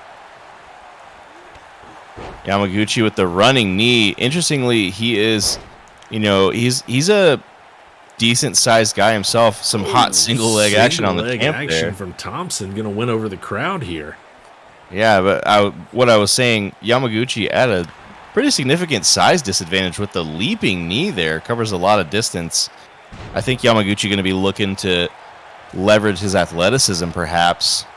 It's still early, but it seems like, this Luke Thompson guy, all strike-based offense, looks a little, thick around the middle, perhaps. Thompson and Sebastian teaming up on the champ. Yeah, the enemy of my enemy is my friend, at least temporarily, until I lay into him. Yeah, then going right at each other. Sebastian looking for the first fall. No. Tries to get the pin on Thompson. It was a good time to do it. Smart work, but Yamaguchi gets out. Again, Tomoyo Yamaguchi hasn't lost a singles match since the inaugural SWA tournament that crowned Warren Windham as champion. It's been a hell of a long time since then. 11 straight victories for him. He's on a roll. Yeah, he really is, and he's been... to call him unstoppable is probably to understate it somehow. I think, towards the end of their undefeated run, people began to appreciate kind of what the Quins had accomplished. Tomio has accomplished even more. More wins. He won the championship in the triple threat. He has defended it since then. Has not lost. He also won the tag belts. Like, this guy is one of the best we have right now. One of the best in the world for sure. And right now, however, he's on the other end of some Al Sebastian offense, who has also sent Luke Thompson out of the ring. Going up high and down hard. Little wheelbarrow face buster, perhaps. He's still got him locked up, looking for a submission here on Yamaguchi. Can That's the Sebastian get the champ to tap? That's the old glam slam stretch. A nod to Aloysius S. Yates himself. Interesting choice of maneuver there. And Luke Thompson going looking for a to pin. sneak in for a pin. Almost had a new champion on a... Right in the dingus, but no DQ and a triple threat. Luke Thompson going down low on that one. Hit him in the giblets. Electric chair into an elbow to the back of the head from Luke Thompson. And a running drop kick. Uh-oh. Looking for a we cover have on a the new champ. Luke Thompson, 1, 2, and 3. Luke Thompson has taken down Tomio Yamaguchi. I am genuinely speechless. Hit him with that electric chair elbow to the back of the head. Luke Thompson, out of nowhere, has stopped the streak of Tomio Yamaguchi on the night that could have made it a full season. It's Luke Thompson. Incredible stuff. I guess this guy isn't quite as much of a jabron as we thought. He wins the Royal Rumble, and now he's the SWA World Champion. Luke Thompson coming through in the clutch in a huge way.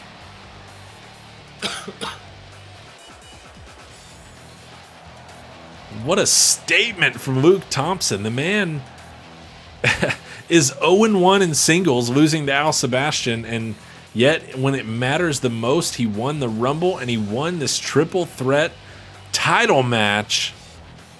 Luke Thompson is your new SWA World Champion. Incredible stuff. I don't think anyone would have predicted this result at the beginning of the night. Easily the most surprising victory of anything we've seen so far.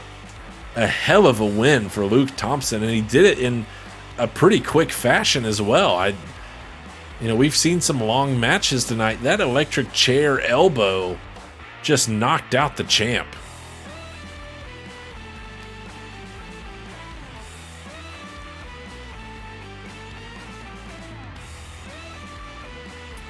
We're gonna go as speechless as we may be. We're gonna go into our main event of the night. It's the Disciples of Gray taking on Judgment in our main event. Judgment, of course, the sort of team that Bobby Plaster has assembled. We saw him bring in Chiamaka and Digway, who attacked Art Vandelay and took him out of commission. Vandelay not with us tonight as he is still recovering from that attack.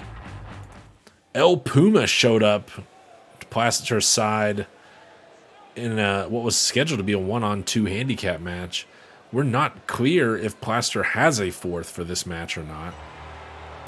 I would hope so, but you never know. We've seen him go into handicap matches before, unsuccessfully, but he has tried it. Nothing has really deterred him.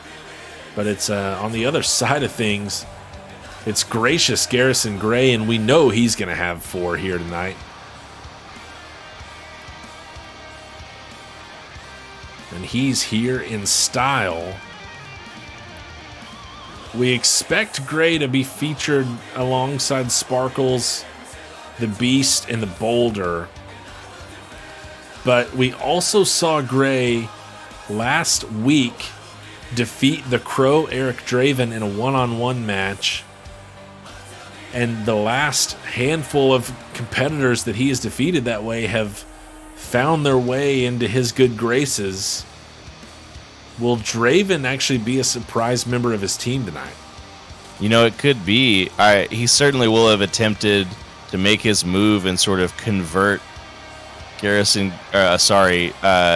Draven into one of the Disciples of Gray in the aftermath of that match, but it remains to be seen. We've talked many times about how resilient Eric Draven is as a person, and perhaps he's been able to resist whatever form of brainwashing we've seen from these guys, or maybe he, found himself in need of a new direction and the grace of Gracious Garrison Gray was the exact order. I guess we'll have to see. Well, regardless of who is, in this match for either side, no one can contend with the record of Triple G. He has 18 singles victories. Not only is that the most in the SWA, that's the most by 7 whole victories, ahead of the rest of the entire roster. Triple G is a workhorse, and he usually comes away victorious. Now, if he'll do so in this match, he's got his work cut out for him, just with this being a large elimination match. But if there's anyone that can manage his way through it, it's Triple G and his disciples. They have looked pretty good, with the exception of, a tag loss from the Beast in the Boulder, taken down by Bobby Plaster and the help with El Puma, and of course Indigwe's vicious, uncalled for attack on Art Vandeweghe. Yeah, Indigwe has seemed, kind of a man possessed as of late, but I can't say I'm entirely, disappointed in him directing that sort of possession aggression, I guess you could say, at someone like Art Vandeweghe, who's been going around all pompous, in his fancy Disciples of Grey robe.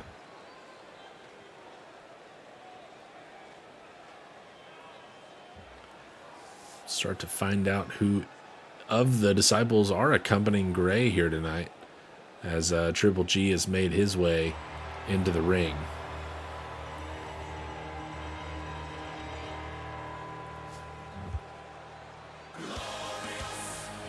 And a familiar tune hits.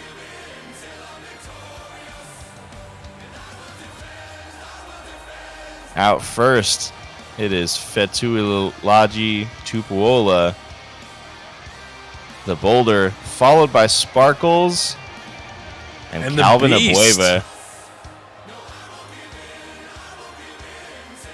Boulder, the Beast, and Sparkles will be the 3 disciples accompanying Triple G. That combined weight of 906 pounds. Incredible size on display here. The Disciples of Grey certainly picked the 3 largest members of this cult, I suppose you could call it, with Gracious Garrison Gray obviously leading the pack.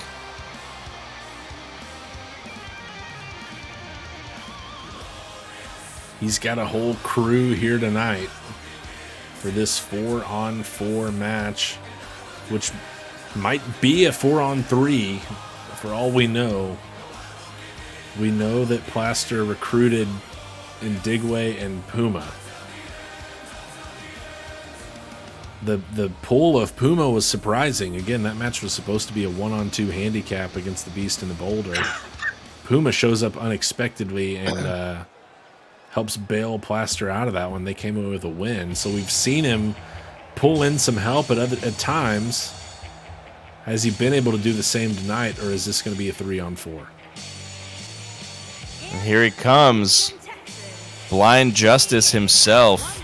Or Blind Judgment, I suppose.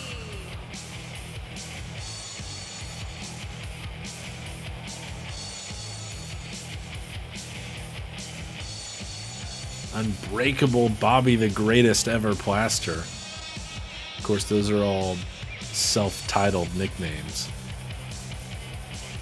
Yeah, I mean, he's definitely self-styled in every sense of the word. Down to his weird tracksuit pants with a belt.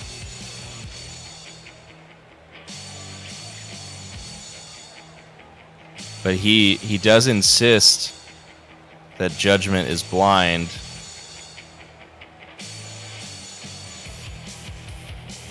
He has blocked out the light here in the arena. Will he do the same to the Gracious One and the brightness of the Disciples of Grey?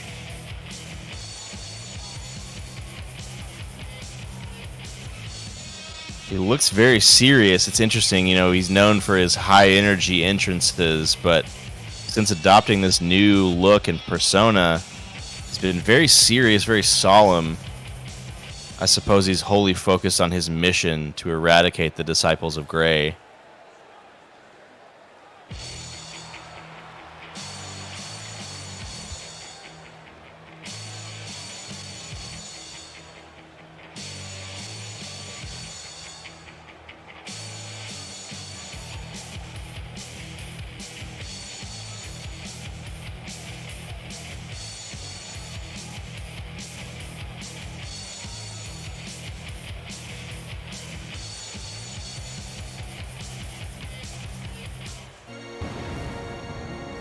And from Lagos, Nigeria, weighing in at 200. And sure enough, it's Indigwe, the first to make his way down.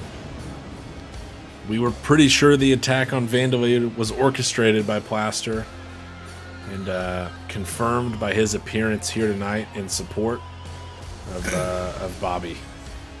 Yeah, you know, he sort of aligned himself with Bobby Plaster's mission there by attacking Art Vandalay and putting him in the hospital. Sorry, local medical facility, I suppose I should say. But we haven't seen much of the Sage since then. He's ready to make a difference tonight. Sporting the all black is Indigwe.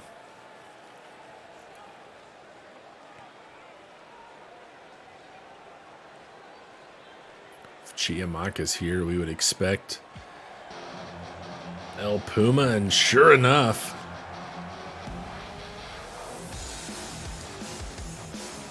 it's gonna be Plaster's third. And from Guadalajara, Jalisco, Mexico, weighing in at 216 pounds, Wonder Kid.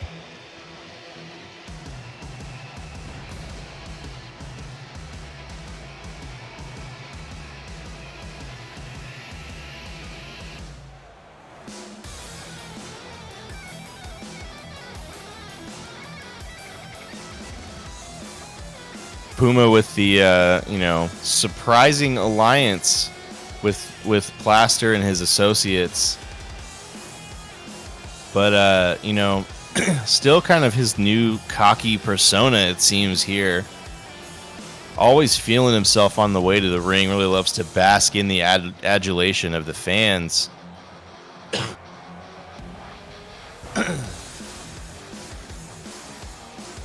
Taking his sweet time too, really milking this. Not quite Garrison Gray levels, I suppose, but He was critical in that match, as I mentioned, teaming up with Plaster, taking down the Beast in the Boulder, a team that is pretty deadweight in their own right as a tag team.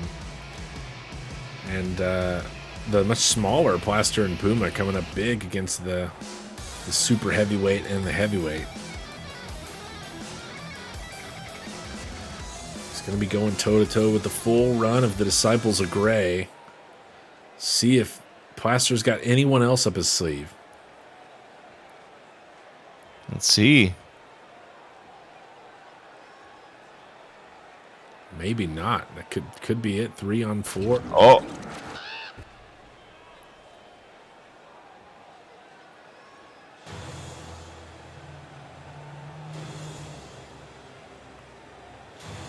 Is that it's the Crow. Weighing in at 185 pounds. He's pulled in Draven after Draven's loss last week to Triple G. Concerns that Draven might be converted. it looks like Draven did indeed resist conversion to become a disciple of Grey and has instead adopted the mission to take them down here at End of the Line. Eric Draven, the Crow, the 4th member here of Bobby Plaster's Judgment, and perhaps the biggest member of their crew. Draven sits 4th in our singles power rankings. He took a tough loss to Triple G last week, and that's going to fire him up here tonight. Could be a critical recruitment from Bobby Plaster if they're going to come away with a win tonight.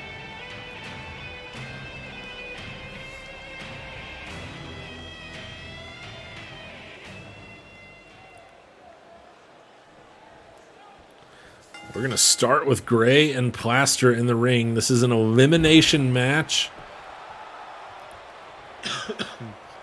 Yeah, an elimination tag. So each team has 4 competitors. But if you lose a couple, this match can get unbalanced really quickly. An overhead butterfly suplex. Gray going to work early on Bobby Plaster here. We saw that last year as Team Sangres got a couple of early eliminations and really kind of stole the show, only having 1 elimination on their side, winning essentially 3-0 by the time that match was over. Plaster has Triple G on the ropes, and he's going up top. Uh-oh. Stomps him down. My goodness. Now he's going to send for the a Sage tag. in. Chimaka and Digwe, a man possessed here. Much better size matchup against Triple G, although Triple G far and away the smallest member of his team. And Gray is tagged in Abueva, who's off the top rope. The Beast coming in with some high-flying offense. Yeah, pretty rare thing. We've now seen a couple of big guys go off the top tonight, and it's paid off for both of them.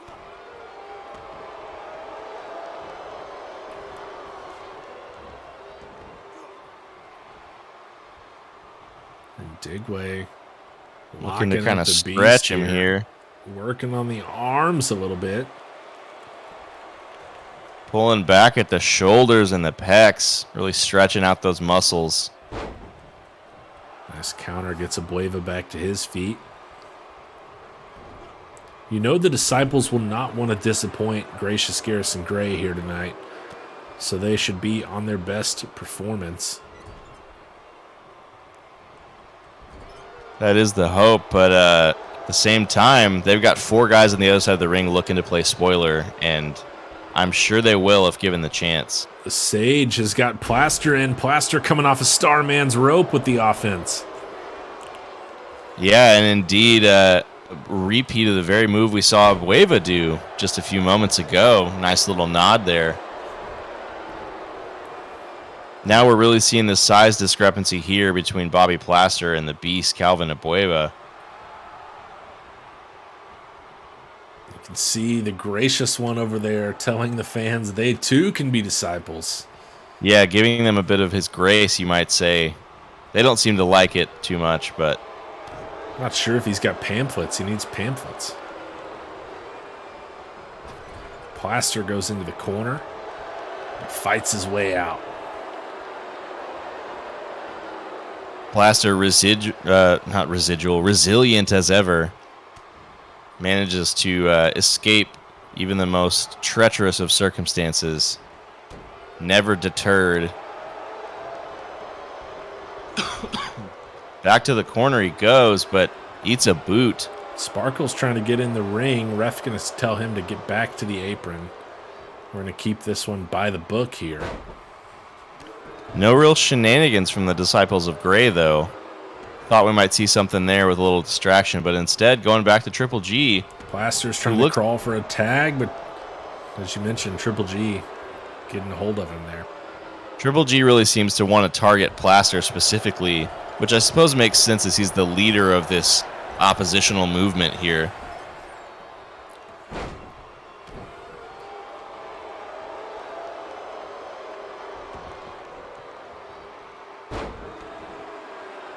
Working over the legs. And again, really focusing his offense there is Gray and kind of basking in his own glory here. Not that that's unfamiliar territory for Triple G.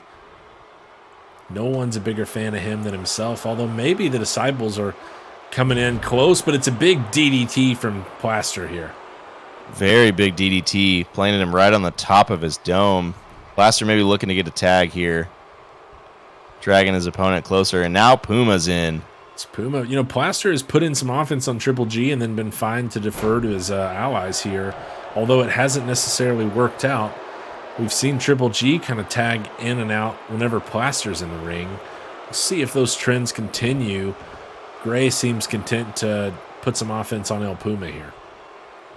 Yeah, you make a good point. I think Plaster really believes in his team. What a kick from Puma, though. Yeah, jumping, spinning back kick. Plaster, I think, really believes in his team. Gray, is sort of the boss in a different way. It's less of a team, more of a, I don't know, cult. Beautiful German there by Gray as well. He hasn't tagged out yet, though. Despite, the idea about maybe saving himself for Plaster. Up in the fireman's carry and down on the back.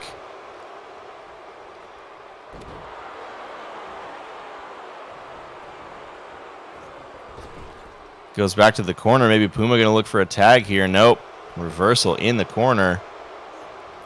We've yet to see the Boulder, Sparkles, or on the other side, Eric Draven. And Draven might be the biggest weapon that Bobby Plaster's got on his side. They might want to get the Crow involved here soon. Yeah, that's not a bad idea strategically. He just fought Gray recently. He's obviously had the big singles momentum. And you mentioned we haven't seen Sparkles. We have seen him in one regard, and that is that he keeps trying to get in the ring when he's not the legal man. Beautiful deadlift, gut wrench suplex there. Gray really showcasing his power.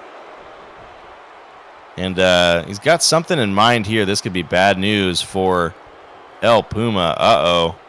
Oh! Ray Mass. Taken down hard by Triple G, who's dragging his body over. Now going to look for a cover. Draven's in first, and he breaks it up. The Crow having none of it, but Sparkles gets a hold of him here. And finds him wanting, slams him face first. Yeah, a little inside-out suplex there. Sparkles passing some judgment of his own there on the Crow.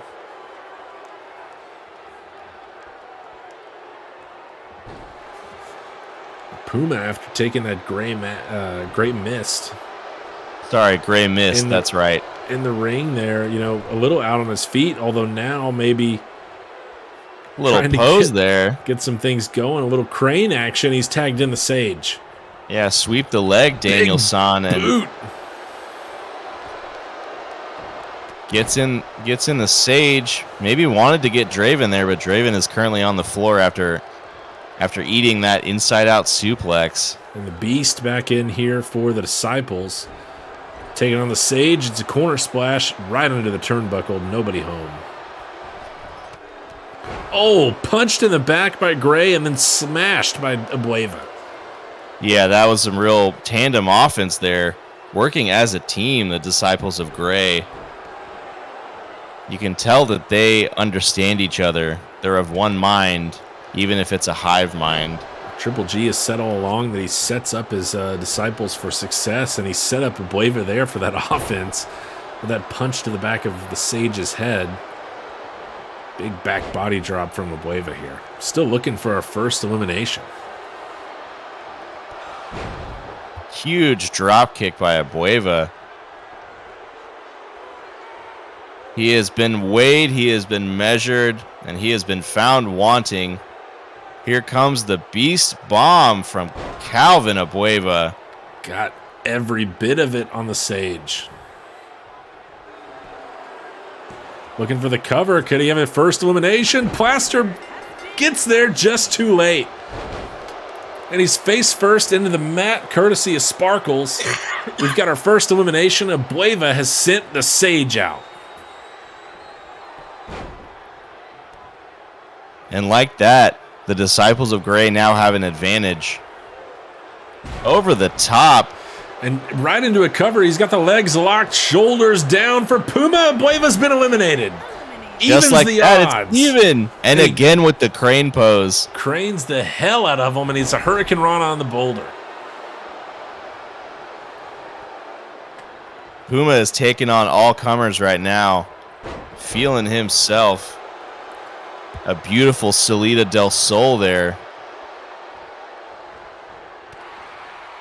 Dodges out of the way.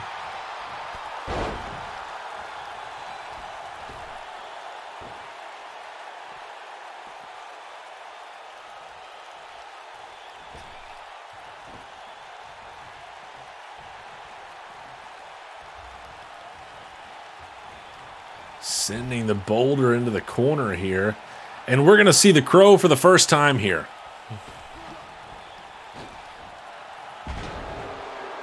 Nice little tandem offense, some stereo kicks. Puma going to get a well-deserved break, and we're going to see Draven in for the first time, although it looks like he's getting his ass whooped at the moment. Really seemed like Puma was in a lot of trouble there and then secures the first elimination for his team. A big turn of events there, and now Triple G's in, and it's Draven and Triple G, and we saw this last week. It favored the gracious one in that match, but you know that Draven's going to have going to want this to go the other way this time around. Catches a big punch there. He's right back to his feet and right back down. Kips up. Draven is as resilient as his Deadfire teammate Diego Mercer, as we saw earlier. He's going to want to come out on top, unlike Mercer did in that Ascent Championship match, though. Speaking of Deadfire, Draven here looking quite fired up with a standing shooting star, and coming in real hot. Got Waiting something for in mind Gray here. to get up, and he hits him with the black leather mass. Draven got all of it. He's going for a cover here on Gray. This could be huge. Sparkles is coming in, breaks it up. Puma can't get there in time, but Draven can. And now they're going to work together. Oh, what a kick. Beautiful Enziguri. Right to the Draven shining those... ball dome of Sparkles with that boot. Yeah, Draven really putting those legs to work. Gray back up, and he's back in it now. Suplex there. Another German suplex, and Gray maybe looking for a little footwork of his own here. No, instead he's going up top. Gray miss. Got every bit of it. Puma being sent back to the apron by the ref. The ref not seeing the cover here. Meanwhile, Sparkles all the way across the ring. Finally there to get it, and Draven's out at 2. It was a long 2, though. That was about 7 or 8. Yeah, the longest 2 count there ever was. Another deadlift gut wrench suplex. Incredible power on display. And here comes Sparkles.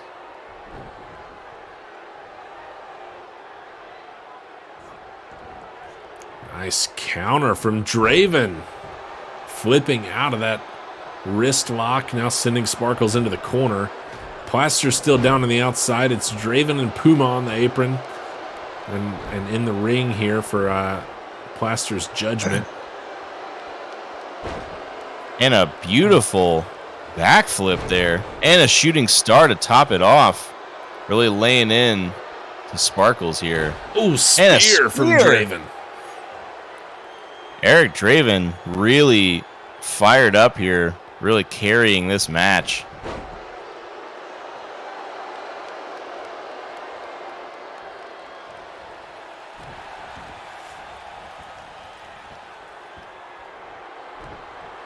Stomp to the face of Sparkles there, and now Draven trying to get Sparkles to his feet, looking for black leather mass, and got all of it. Got him on the far side of the ring, but drags him to the middle. He's going for the cover. Plaster can't get to Triple G in time. That's the second time Plaster's come up short. Oh, he was so close, though, and Draven gets in a Hurricane Rana on Gray, who is also looking quite tired after receiving a beating from Eric Draven, I have to say. Sparkles back to his feet, goes to the corner, maybe looking for a tag here. Sure enough, he does get it. In the boulder. The boulder's got his foot up on the top turnbuckle. Sparkles slams Draven's head right into it.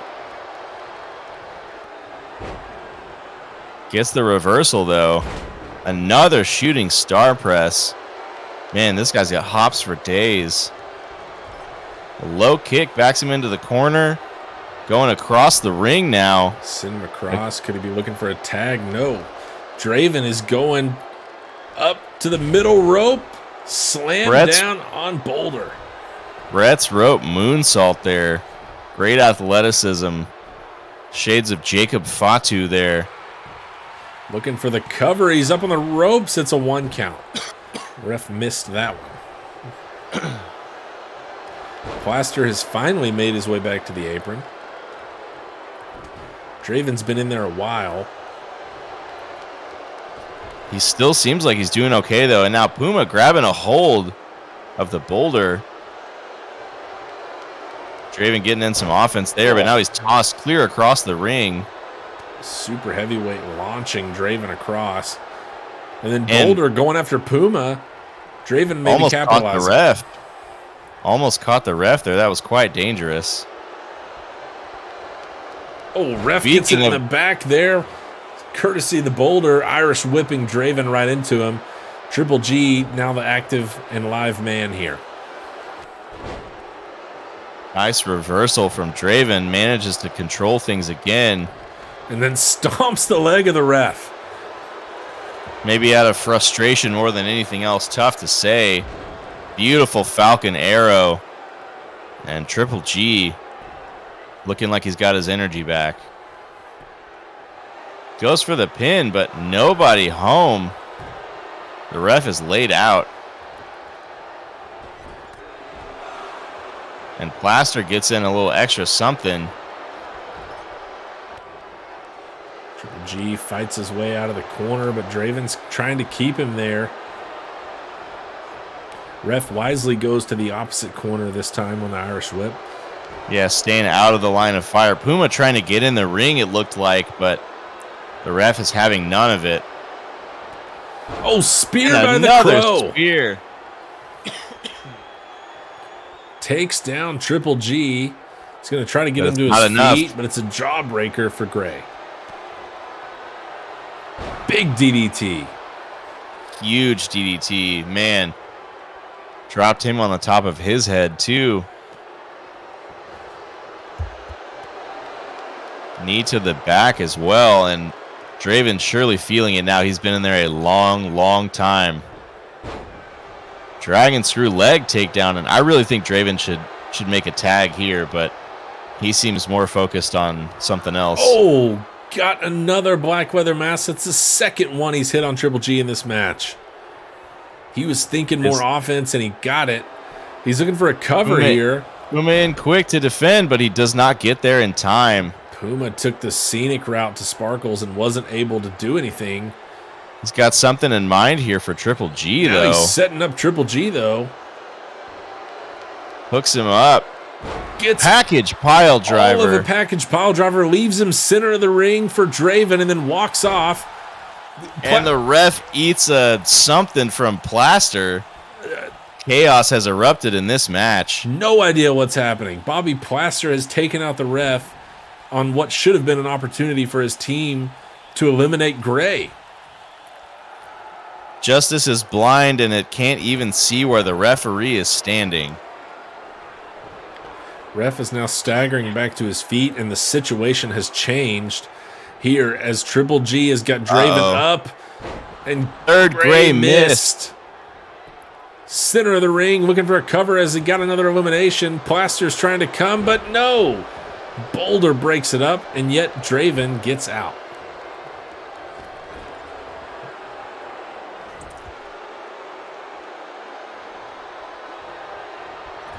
Puma again trying to get into the ring.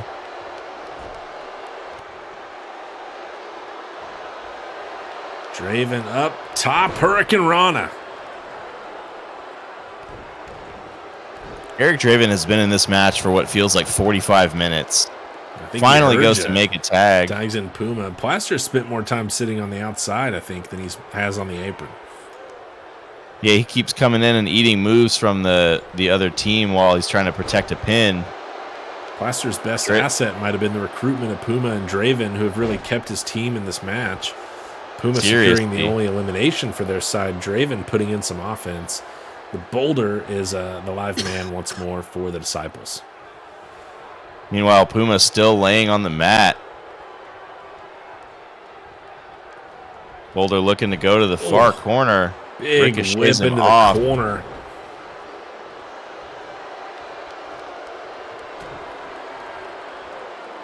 And a reverse power slam. Now looking for the cover on Puma from the Boulder. No help from his side. 1, 2, and 3. Puma's been eliminated. bad news for Bobby Plaster and Eric Draven here. Spear from Draven. Draven really is trying to carry this match. Bobby Plaster remains on the outside. He's looking for a cover. Is he going to tie it up here? No, 2 count. Boulder's out.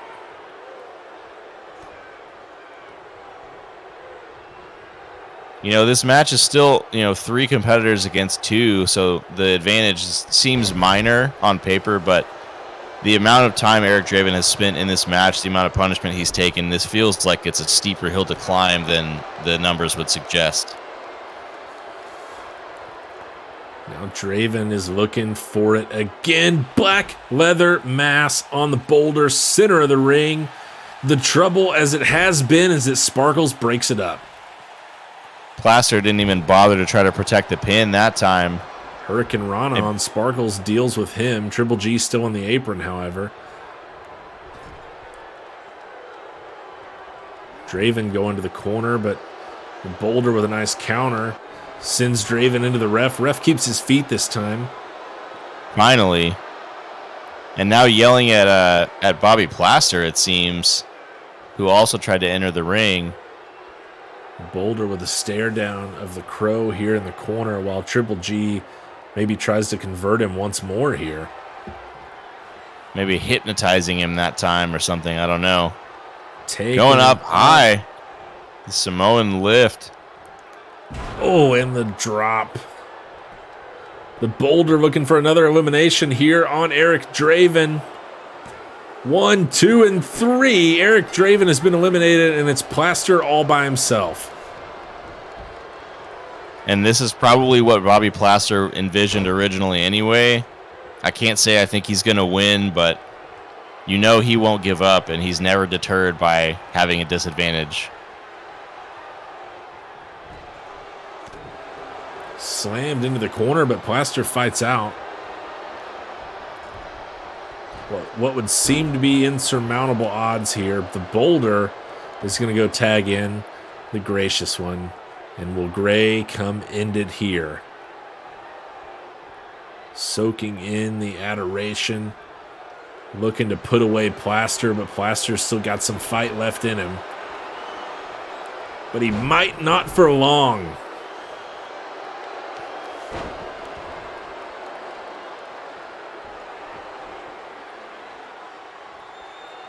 Bobby maybe been saving up some offense. Plants him on his face. Bobby goes for the pin here. Looking to put away Gray. It's Sparkles to save the day once more. Sparkles earning his value solely based on the number of pins he's broken up. I think he's broken up more pins than he has successfully scored pinfalls in his entire SWA career. Really coming up clutch. The skill elevation of Triple G, perhaps a true effect here. It's brought Sparkles up to a new level. And he's coming through clutch for the Disciples here tonight.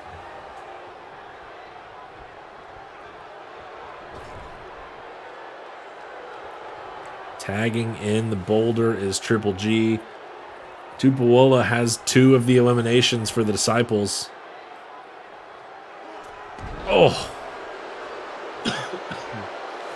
Bobby just looking out on his feet now.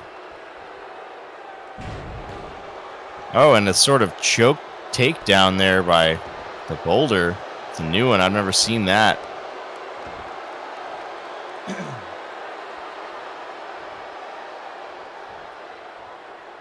Not sure where Plaster's going to have to go to even consider turning this match around, but he's got a hell of a mountain to climb, and it begins with the Boulder here as he's repositioning him. Going for the ropes, looking for a little assistance, doesn't get it done.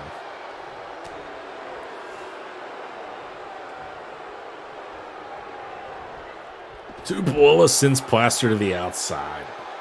All the way to the outside, and that was a long way to tumble.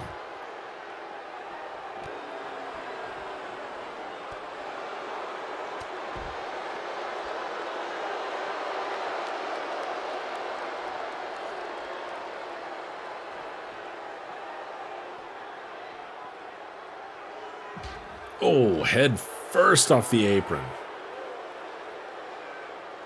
At this point, it feels like the Disciples of Gray are really just toying with Bobby Plaster, who's been perhaps their most vocal critic in recent weeks. Really kind of teaching him a lesson. Sent into the ring. Plaster got to his feet quickly, but wasn't able to capitalize immediately. Still has an opportunity here. Whiffs Nobody again there on his in the corner. signature corner offense.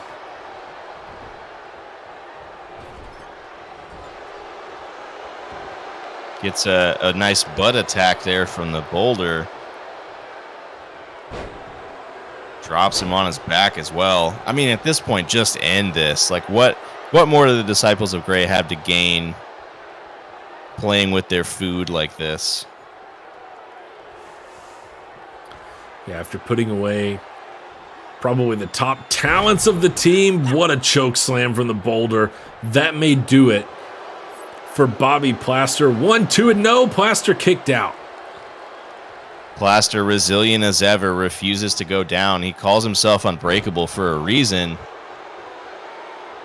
And a face-first slam, a skull-crushing finale, if you will, but he whiffs on a clothesline and receives one in return. Looked like he tried to duck out of the way of that one, but the Boulder got enough of it to take him down anyway.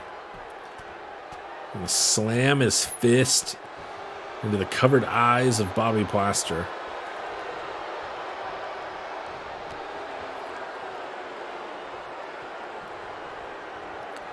Into the corner he goes. Nobody there. Plaster sneaks out from in between the ropes.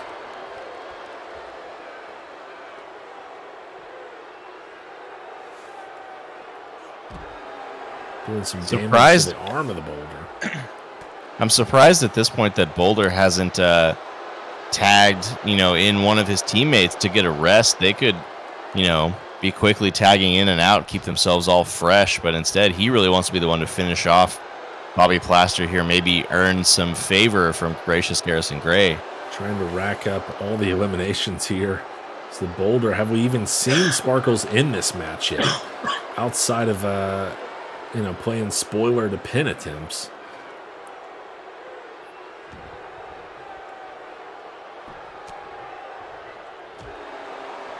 Sparkle's getting in some offense there, but also on the receiving end of a little bit as well.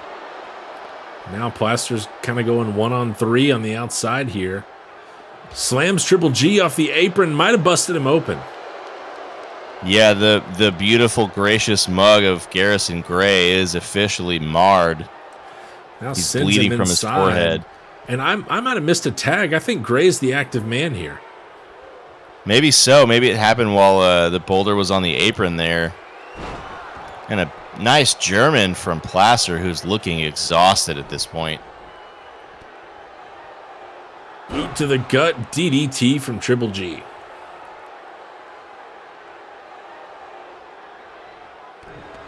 And perhaps Triple G agreed with me about Boulder looking to finish this one off and taking a little too long to tag. Maybe he decided he would do it himself. Lifting up. Goes up top. Oh, And another Gray missed. Gray from missed. Triple That's G. got to do it for Triple G and the Disciples. 1, 2, and 3.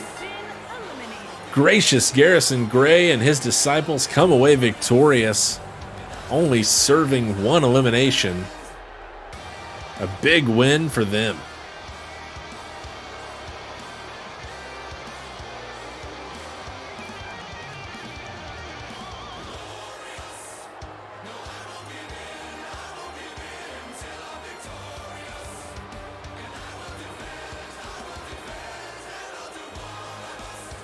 And I gotta say, Triple G got more help than I expected, particularly out of the Boulder. Some clutch saves by Sparkles, who wasn't featured much in the match. And the Disciples of Gray and Gray himself come away victorious in our main event, taking down Bobby Plaster and his recruited band of potential heroes. Capping off an incredible pay-per-view We saw Sangres take home the Path to Glory briefcase in our kickoff match. Unhinged sweep a table elimination match against Highlights for Adults. The Ascent Championship, where we crowned Starman, our first ever Ascent champion. Warpath took down the Quinn brothers in a 2 out of 3 falls match, courtesy primarily of Painwrecker's dominance in that match. Speaking of dominance, or DDT rather, won 9-5 against Nathan Bogard in an impressive submissions-only Iron Man match. We crowned a new world champion, Luke Thompson. The alleged Aloysius S. Yates apparently was a fraud as far as Yates is confirmed. Not a fraud in terms of his performance in the ring. He took down Tomio Yamaguchi. He stopped the streak and got a victory. And he won the Rumble and he won the SWA World Championship, capitalizing on that opportunity in the biggest way possible. Triple G and his disciples get a big win here in our main event. Appreciate all of you coming out. We'll be back for more weekly SWA action next week as we march towards 2 Night Stand, our season-ending pay-per-view. And don't forget that we've also got the Golden Trial Tournament, which will be starting up next week and run through into 2 Night Stand. Last year, we saw Eric Draven win that tournament, get himself a title shot. See what is in store for that tournament this year. Catch you next week. Thanks for coming out. See you later.